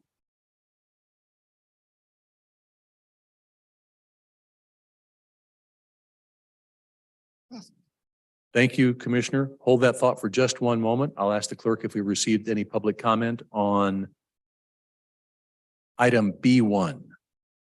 No comments were received. We do have a comment online. Thank you. I'll recognize Ms. Elnora Jefferson. And if you could go ahead and unmute and share your comment with us, please. Okay, thank you very much, Commissioner McCarron. This is Elnora Jefferson, a resident of Kansas City, Kansas. This again is the Oak Grove neighborhood. So for this particular application, and I know we're not there yet for the application that follows, my request is that the commission grant a 30-day temporary hold for this particular multifamily application as well, again, as B2, for the reason that this proposal is located in an area that already has a high density of subsidized housing.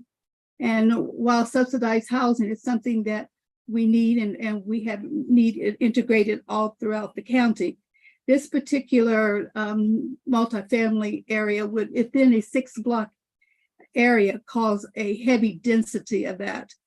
The heavy density would result in more transit transportation and families, as well as an opportunity and not having an opportunity to gel as a neighborhood group or as a living community with all of the things that we want out of the master plan and the other types of developments.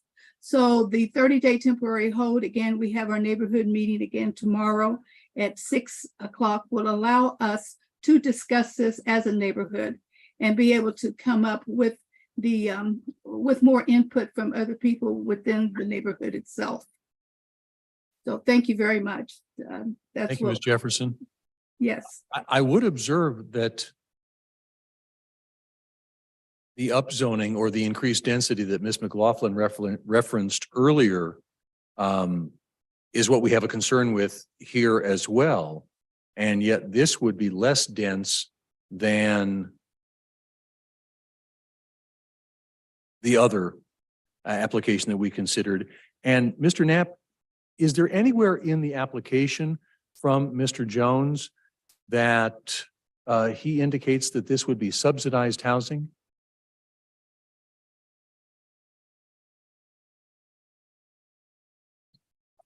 I do not believe so.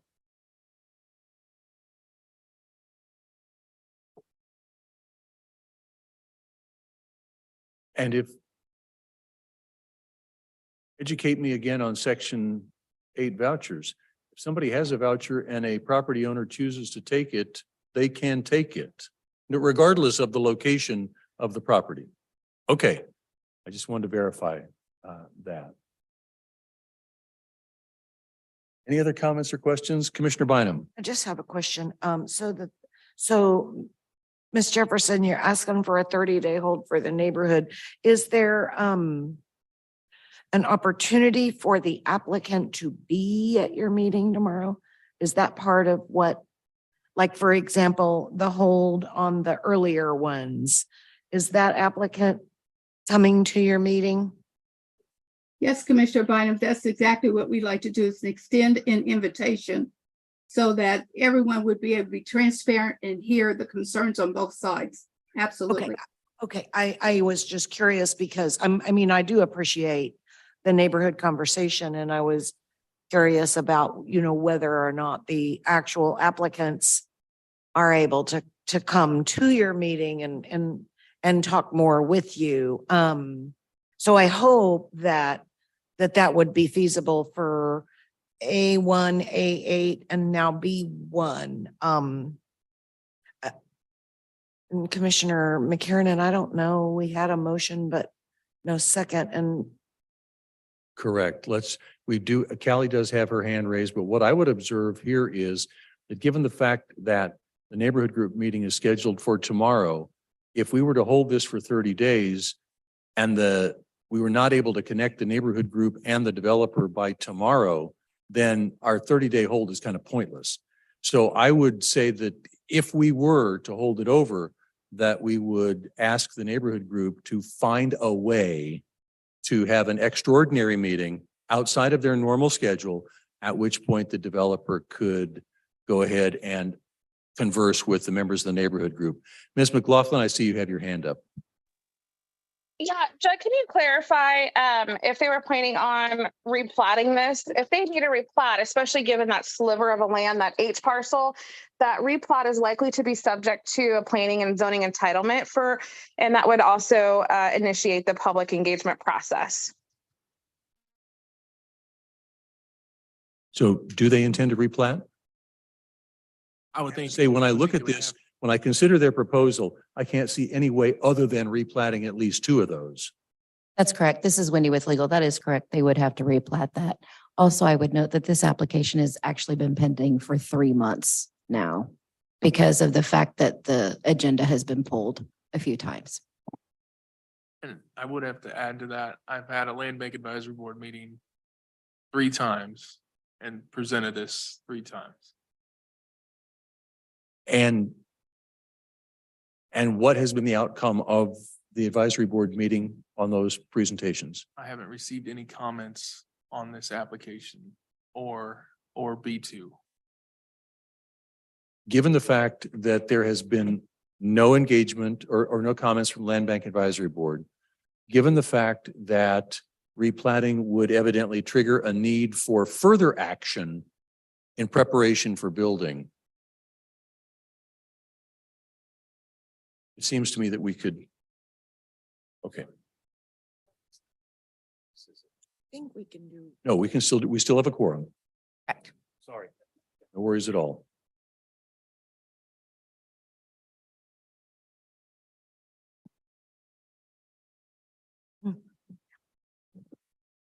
Ms. Jefferson, I do see that you have your hand raised again, and I would ask if you have a follow-up comment. Yes, Commissioner, I do. I thank you very much. Elnora Jefferson in Kansas City, Kansas. Yes, it is true that the advisory board has seen this application twice, at least twice, maybe 3 times, I can't remember. But each time we've said something, and I have made this same comment, it was held by, I believe, the mayor's office. So when we got ready to present this, then we stood down because it was being held and we never knew whether or not the application was going to go forward. And while that is the reason, it may not be enough of a reason for this committee, but that is the reason that there was no action on this one or the other ones. Thank you.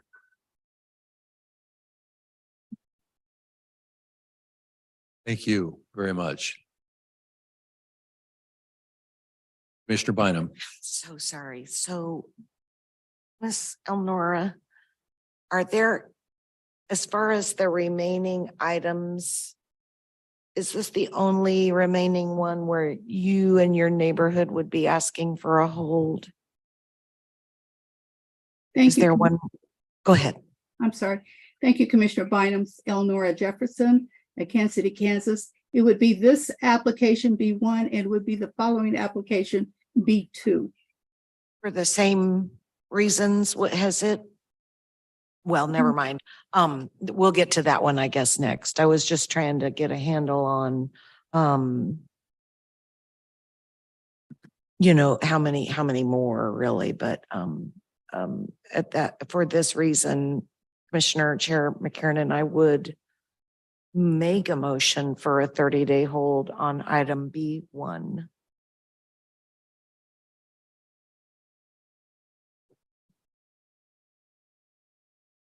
Commissioner Stites? So I guess I want to, we're talking about this meeting happening tomorrow, right? And I agree with what you had said earlier, that I don't want to push it off 30 more days if they're able to attend this meeting and get to, so I'd like that we push it off and then to have us, like you said, a special meeting or something. I don't know how that works or how we would do that, but I mean, it's gone on, in my opinion, too long. And we need some resolution to this. And the meeting is tomorrow. It's, in 24 hours, we'll know what's the outcome was. So I'm not sure how that could work. Thank you, Commissioner Stites. With the indulgence of the committee, Mr. Knapp, could you go forward to B2? Because I'm going to guess, looking at that's going to be 3 lots into 2 for 2 duplexes. Would that be correct?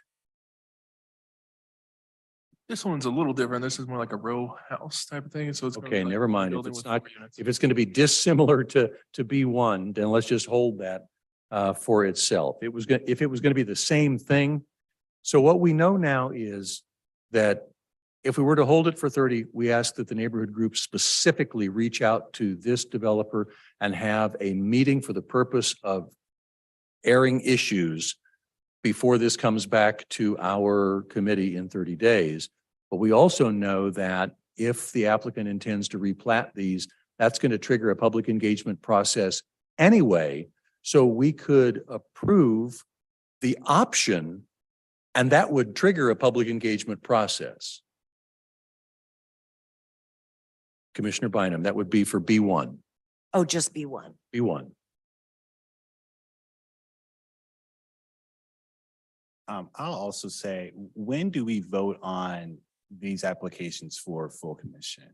Because it won't be this Thursday. Yeah, it would be the 30th. Be the 30th. I mean, we are still technically in our advisory stage because this is happening at the committee level. None of this is finalized until the entire Wyandotte County Land Bank Board of Trustees gathers and make a decision. So we could theoretically approve this knowing that the final decision doesn't happen most likely to the 30th and the replatting conversation is coming. So community engagement's on its way.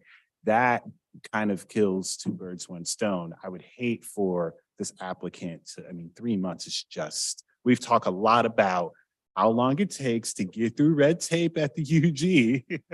And then now we're here. I would hate for that to continue, but I also would like for there to be time for neighborhood, involvement. And thank you. Question. Commissioner Bynum. Question is, Ms. Jefferson, would you be able, once you have your meeting tomorrow, if this particular applicant is able to come, would you be able to update us on how that conversation went? So for example, if we pass this tonight, knowing that we have community engagement and full commission sitting as the Land Bank Board of Trustees coming, would you be able to let us know how your community engagement went with this applicant? So we'd all have more information. Thank you very much, Commissioner Bynum. This is Elnora Jefferson in Kansas City, Kansas. So to answer your question truthfully, the full commission meeting is going to be the last Thursday. It's going to be November the 30th.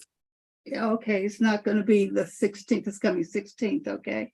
And that this, once it passes through the standing committee, it's on the consent agenda to the full commission.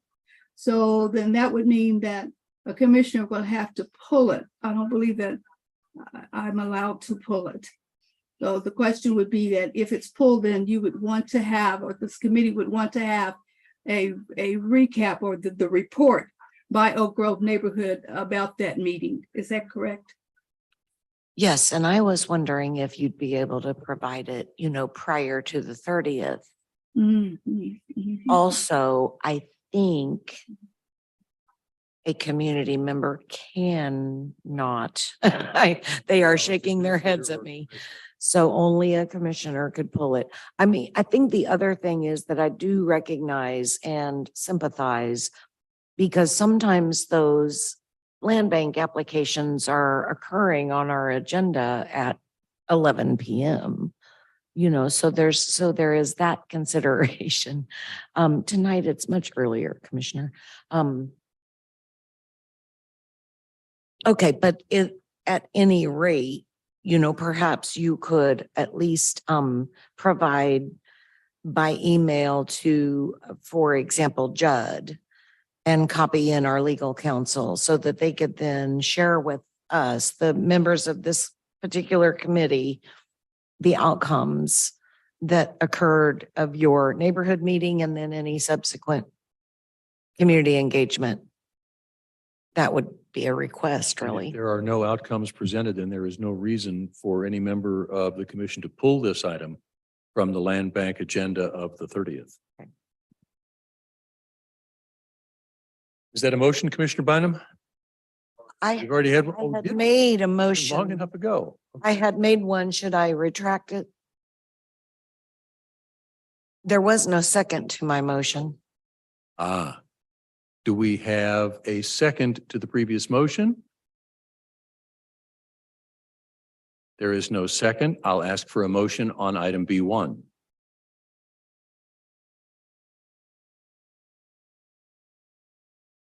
I don't know, because there's only 4 of us here, so we all don't vote. This ain't gonna work out.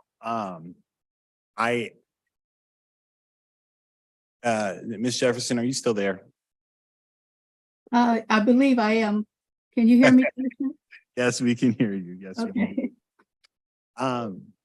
I just wanted to say, so we're really trying to find kind of this happy balance. Do you currently have the contact information for this applicant? Mr. Knapp usually provides that on, looking on the right side of this application, like on the screen, he usually provides that. But I could get that. If he has that, he's awfully good to work with, so I'm sure I could get it from him. Gotcha. I guess because there's no guarantee Jay Jones will show up tomorrow, because it is tomorrow. And I guess staff help me out. If we were to let this application, just no action is taken, what happens? Do we see this again? Does Jay Jones have to reapply? What happens with this application? She can reapply. It's not dead in the water. It's not like it's denied and then she'd have to wait a certain amount of time. So she can reapply and we could bring it back next month. But it's not an effective, it's effectively a denial, but it's not really a denial, if that makes sense. It's kind of the same as a denial, but if she wants to bring it back next month and have you all vote on it again, she can. It's just taking no action in essence is what you're doing. Yeah. So then I would suggest do it. If you're going to do nothing, I would suggest holding it over. Okay, I'll go ahead and second the 30-day hold then. All right, so we have a motion and a second for 30-day hold. Is that correct? Roll call, please. Roll call. Bynum? Aye. Stites? Davis? Aye. Burrows? Absent. McKiernan? Aye. Motion fails. That motion fails 3-1. Do we have a motion? I make a motion that we approve as submitted. Second. Roll call, please. Roll call. Bynum? No. Stites? Davis? No. McKiernan? Aye. Motion fails. So I'm reminded of Captain America. I can do this all night. And can I make a comment? You may. And I because this triggers public comment is the reason that I'm saying, to approve as submitted, because there is an opportunity for Ms. Jefferson, for everybody to weigh in on this, and we move it down, we move it forward. So that's why I present it like that. And I'll make another motion to approve as submitted. Second, Here, may I ask, is Kelly, you still on? she is. Kelly, I am still question. here. Yeah. Awesome. During the time of the conversation for replatting, let me see how I want to ask this. It is on the developer to hold that meeting. Do I have that correct? Or the applicant? Not necessarily. They do, in a case like this, they're likely to have variances and so on, and we are not going to approve typically a multifamily development property or project like this without some kind of final development plan. In that case, they would be required to have a neighborhood meeting, which puts a sign in their yard and notifies all property owners within 200 feet of that development, including the neighborhood groups and then the commissioners. Now, if they just submit for a final replat only, they would not necessarily have to, but likely we're not going to, as a department, we don't make it our policy to approve a speculative development. So we'd want to see a development plan with a multifamily development in that instance, especially when variances are going to be most likely involved. So there's a little bit more discussion there depending on exactly how they are proposing to submit that. And that will come once they have presented us with a survey. But I would say most likely, yes, they are going to have to come through because of variances and so on. And how soon does that public meeting happen? Well, do you think it'll happen this year or before the new year? I would say likely not before the end of this year. It really depends on if they already have a survey done or not.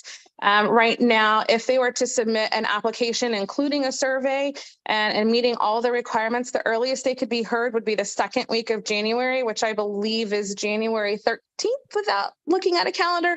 But they have not even had a pre-application meeting.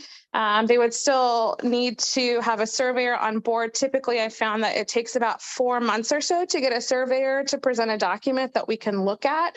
Then they have the pre-application meeting. And if they're just doing a preliminary and final plat, it would take about 60 days, 45 days to go through the planning and zoning hearing process.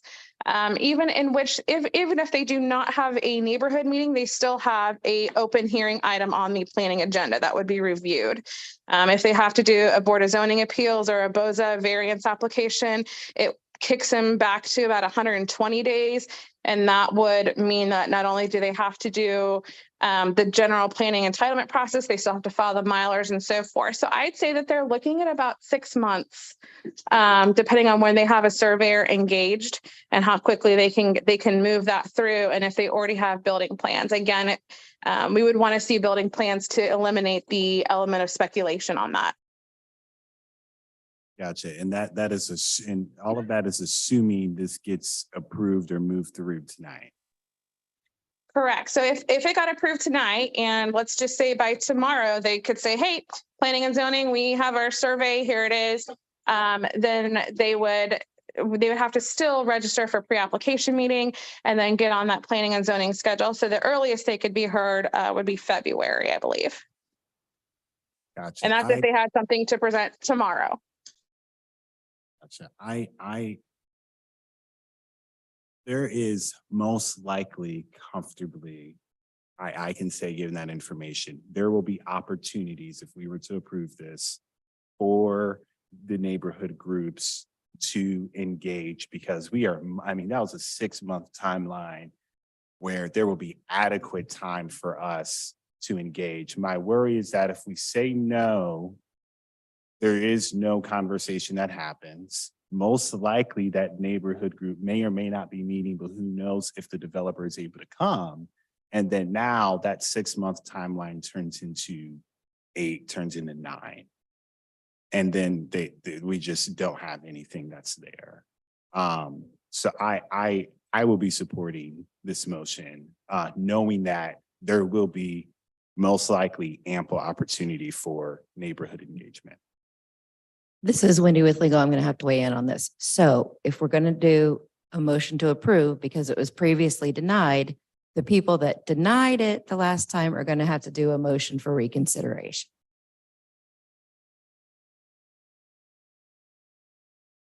Because they were on the prevailing party because it was denied. We haven't, What do you need for me to we do? haven't had a successful, Well, it's because it was denied. That makes the denying people the prevailing party. So Prevailing doesn't mean that it passed. It just means that they won so because it we was have denied. Had So least either one of you one- two have to make a motion to had at least reconsider. one motion that failed. Right. And so Bynum will move to approve or reconsider. You just move to I reconsider will move to reconsider. David second. and then you all vote on that. yes, we're taking a vote on reconsidering. And so if we get a roll call, Roll call. Bynum. Aye. Stites. Davis. Aye. Kiernan. aye. Motion carries. Is there a motion? Exactly. That is correct. Commissioner Stites, motion to approve as submitted. Commissioner Davis, second. Roll call, please. Roll call. Bynum. Aye. Stites. Davis. Aye. McKiernan. Aye. Motion carried. Thank you.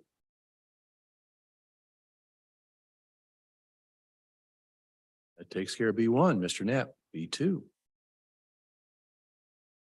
B2 is at 630 Quindaro Boulevard. They're asking for 3 land bank lots to build 4-unit row houses. I didn't receive any comments from staff that would stop the build, and no comments from the neighborhood group or the land bank advisory board. Includes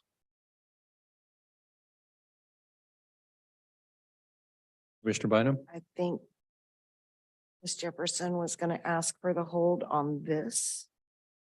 So my question for staff is what further community engagement processes would be required on this one?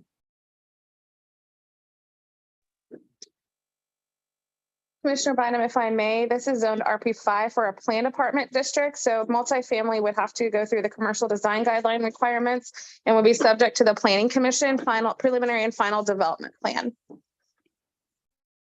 And through that process, and I'm sorry, but this does hark back to B1 as well. Through that process, if we're talking about something going through the planning and zoning process, is that what you said? That is correct. Where the golden rules are the factors.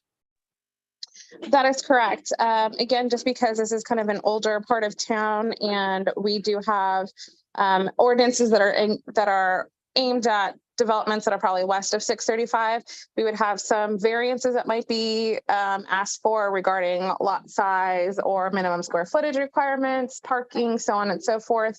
RP5 includes R2 and R1. It does not include R3, which is kind of closer to what's depicted in that picture. So there might be some additional conversation as part of that development as well, but they would have to give us a preliminary and final development plan for our multifamily development, depending on how they structure that or how they're proposing for that. But typically because it is if they're planning on combining it especially.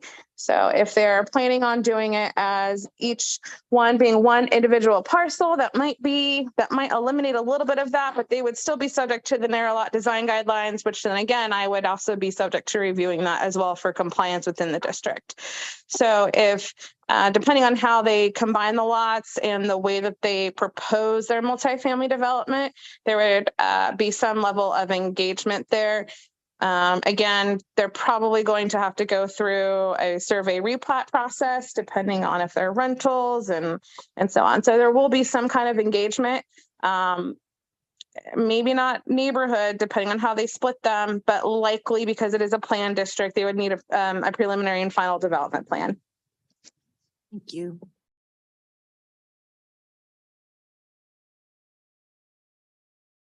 Commissioner Stites?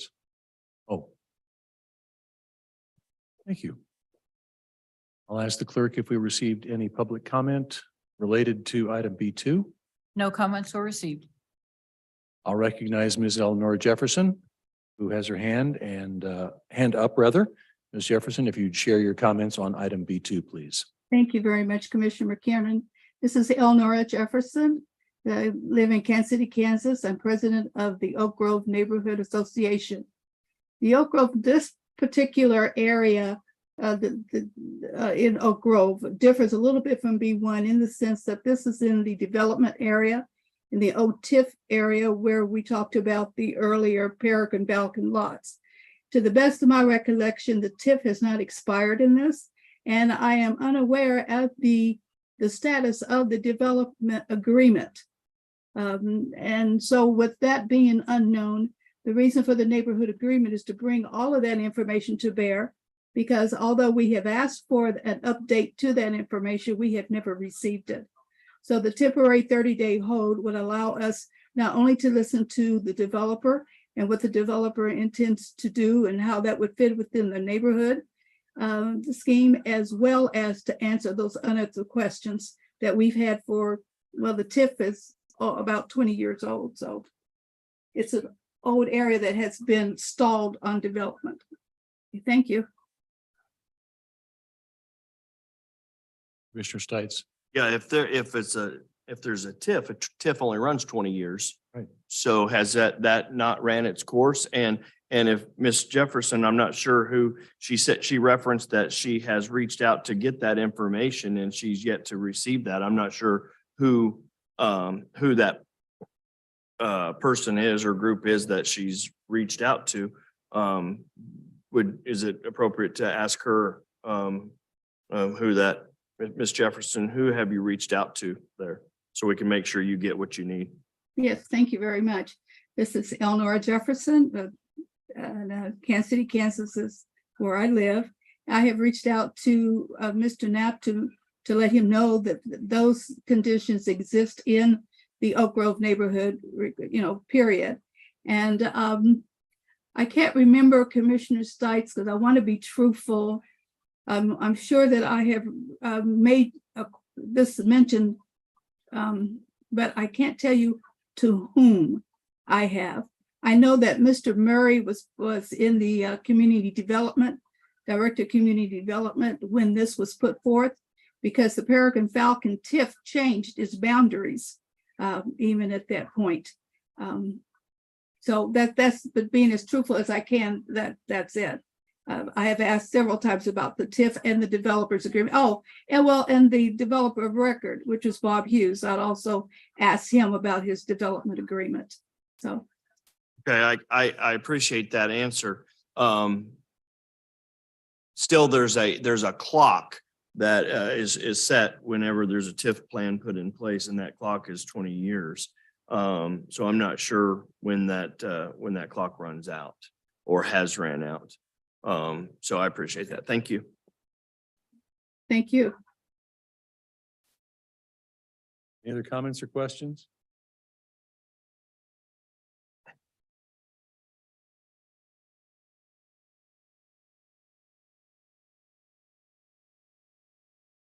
This is an action item. Is there a motion?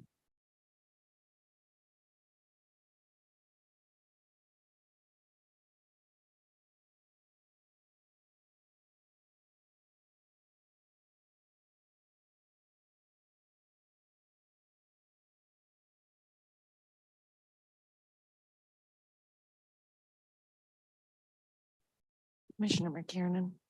Yes, ma'am. See a Business Journal article from 2008. Unified Government of Waco KCK is betting a few $1 million in assistance can transform 50 acres of blight into 150 homes. Referencing the Peregrine Falcon. So it's possible the clock hasn't run out. But the TIF may be in place, in which case Ms. Jefferson has some good questions that deserve some answers. And let me see if Google will give me any other information. 2020 Economic Development Incentives Report.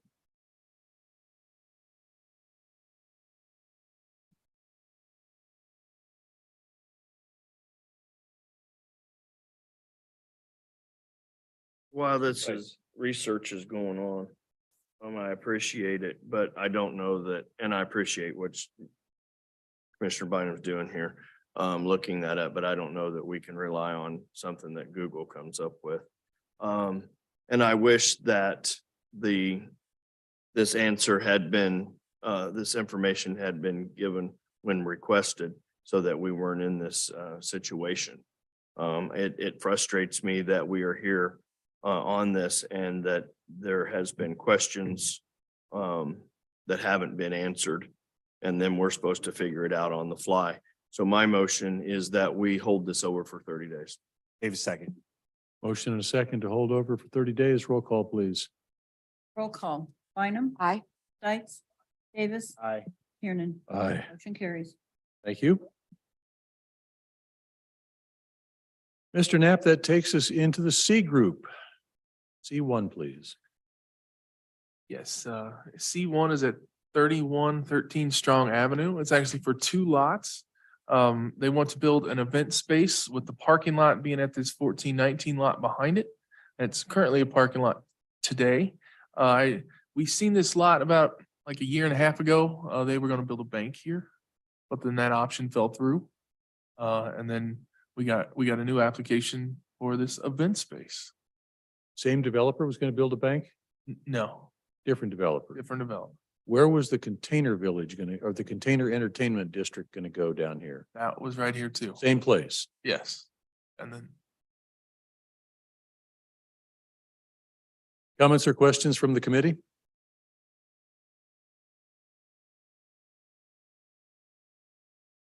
And if they were going to build an event space and a parking lot, they would need to go through all of the requisite planning and zoning. This would be an involved process, correct? yes, it would. Is it zoned correctly for an event space or would it need to be rezoned? I'm assuming there would need to be some special use permits as well. It's zone CP1. I think Callie could help me out with that question. So we can be confident it would come back through the planning and zoning process.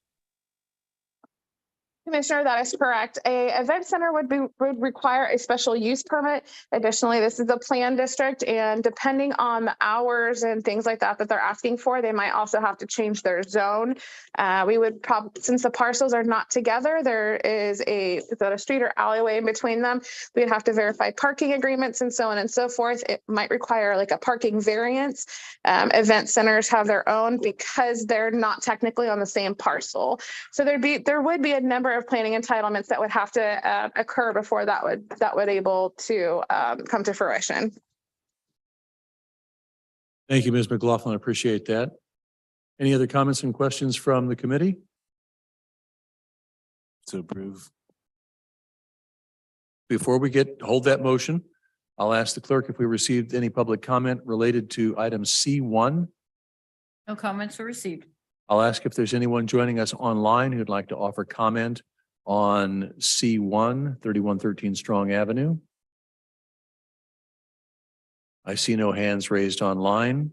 There's been a motion. Is there a second? There's been a motion and a second to approve as submitted. Roll call, please. Roll call. Bynum. Aye. Stites. Davis. Aye. McKiernan. Aye. That takes us to item C2. Yes, C2 is at 1705 North First Street. They want to build a mushroom farm here. They want to build a steel building. It is zoned correctly at M3 heavy industrial, so it does match zoning. And I will say that it appears that the applicant has been online and has hung with us throughout this entire meeting. So members of the committee, if you have any questions for the applicant, she is available. Comments or questions from the committee? Yeah, I do. Commissioner Stites. Did you say mushroom farm? Yes, Commissioner. Interesting. Okay. And I tell you what, I appreciate the applicant hanging in there till after 9 o'clock. But I don't have any questions. Good luck with your mushrooms. Thank you very much. I'll ask the clerk if we received any public comment, written public comment on this application. No comments were received. I'll ask if there's anyone joining us online who would like to offer public comment on this item. I'll recognize Ms. Elnora Jefferson. Thank you very much, Commissioner Karen. And this is Elnora Jefferson, in Kansas City, Kansas. And I'm here as a member of the advisory board. The questions that I have to do with, I've read that mushroom farming is is on. That's what's happening.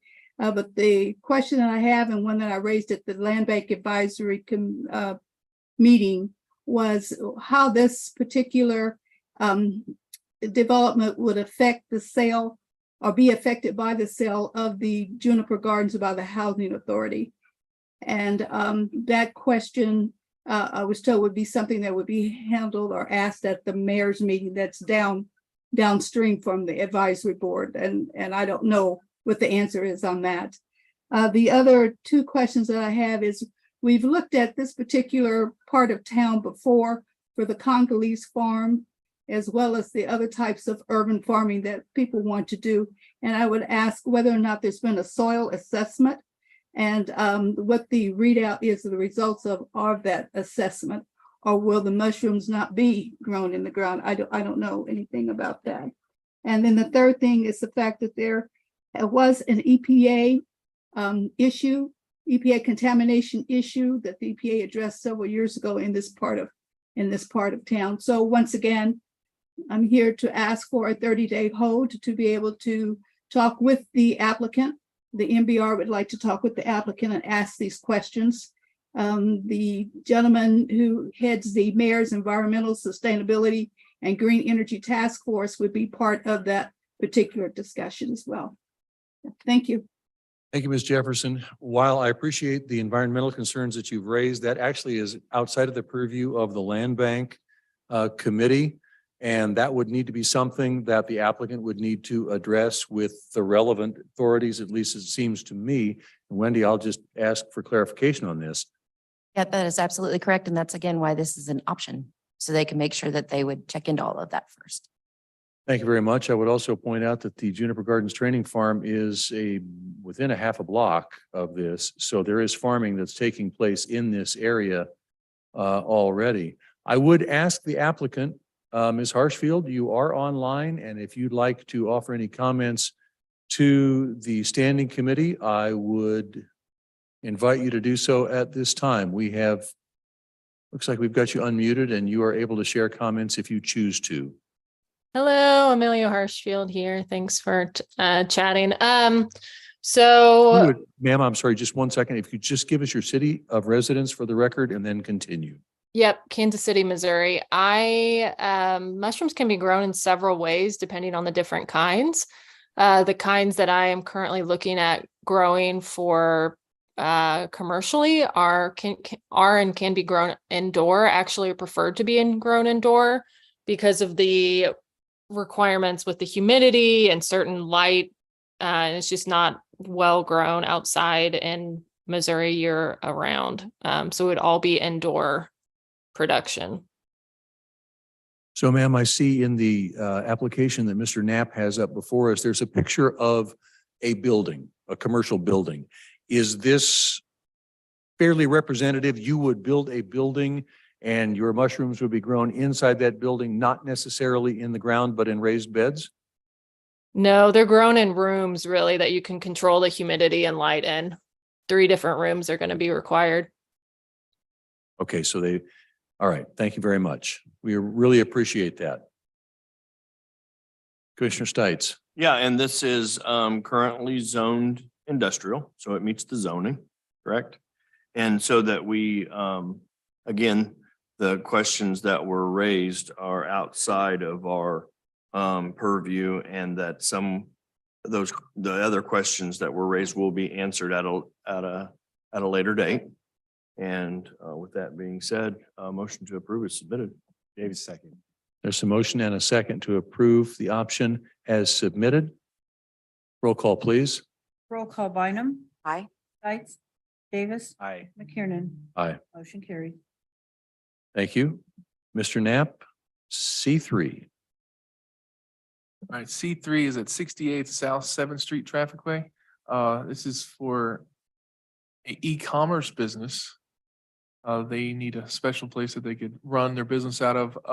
When I reviewed this with staff, they said a 25-foot lot is very tiny, so the building would be very narrow. They definitely couldn't build a steel building like they have depicted there. So planning would make them change that. But that's pretty much the only comments that I've received on this. And Mr. Knapp, I'm assuming this is zoned R1. It's zoned C3. C3 alone, oh. All right, never mind. It's late. I just remembered what street we're on. Comments or questions from the committee?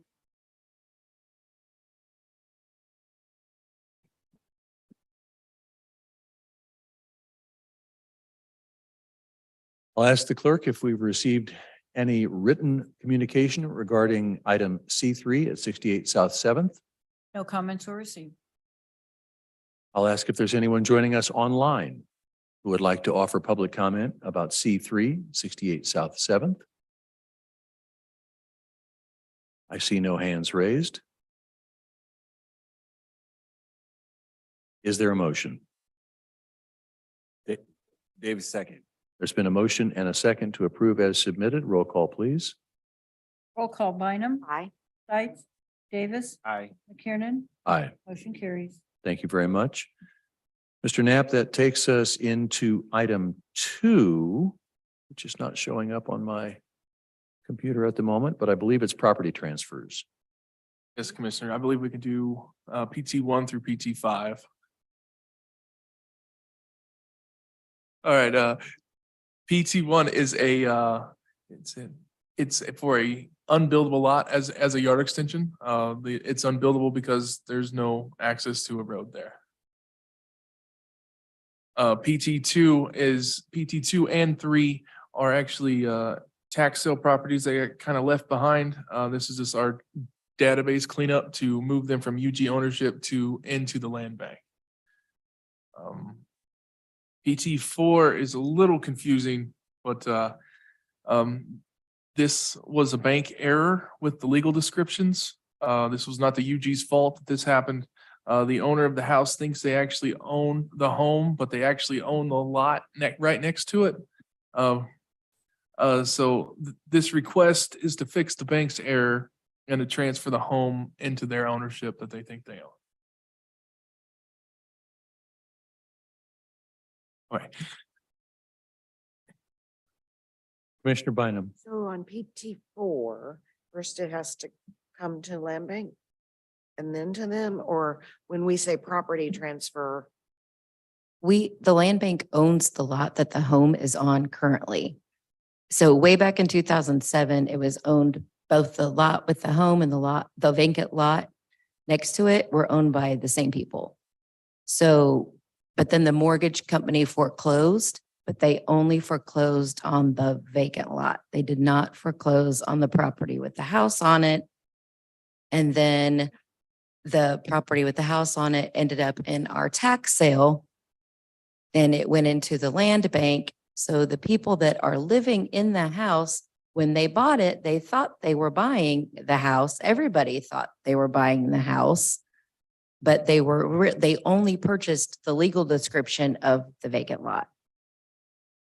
Yes. So we are transferring them the property with the house on it. So they will now actually start to be paying taxes on the property with the house.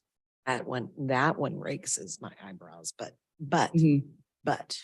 Yes. given that this property transfer is actually from us to a homeowner. Yes. Okay. That they've been living in the house and they think they own the But property my that the question house is sitting on. they ever wonder, where is my tax bill?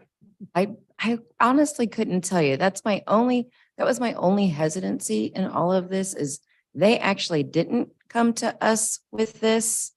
The mapping department discovered all of this. Mhm. They have lived there since.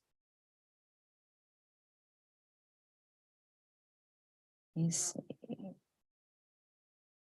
So we got the lot with the house on it in 2017 out of the tax sale. And he has lived there since 2013. But I might say that if I'm a mortgage holder, I might think my taxes are being paid. Exactly. So there's that. And his mortgage company could have thought that that's what he was buying as well, since the previous mortgage company also thought it was foreclosing on a lot with a house on it.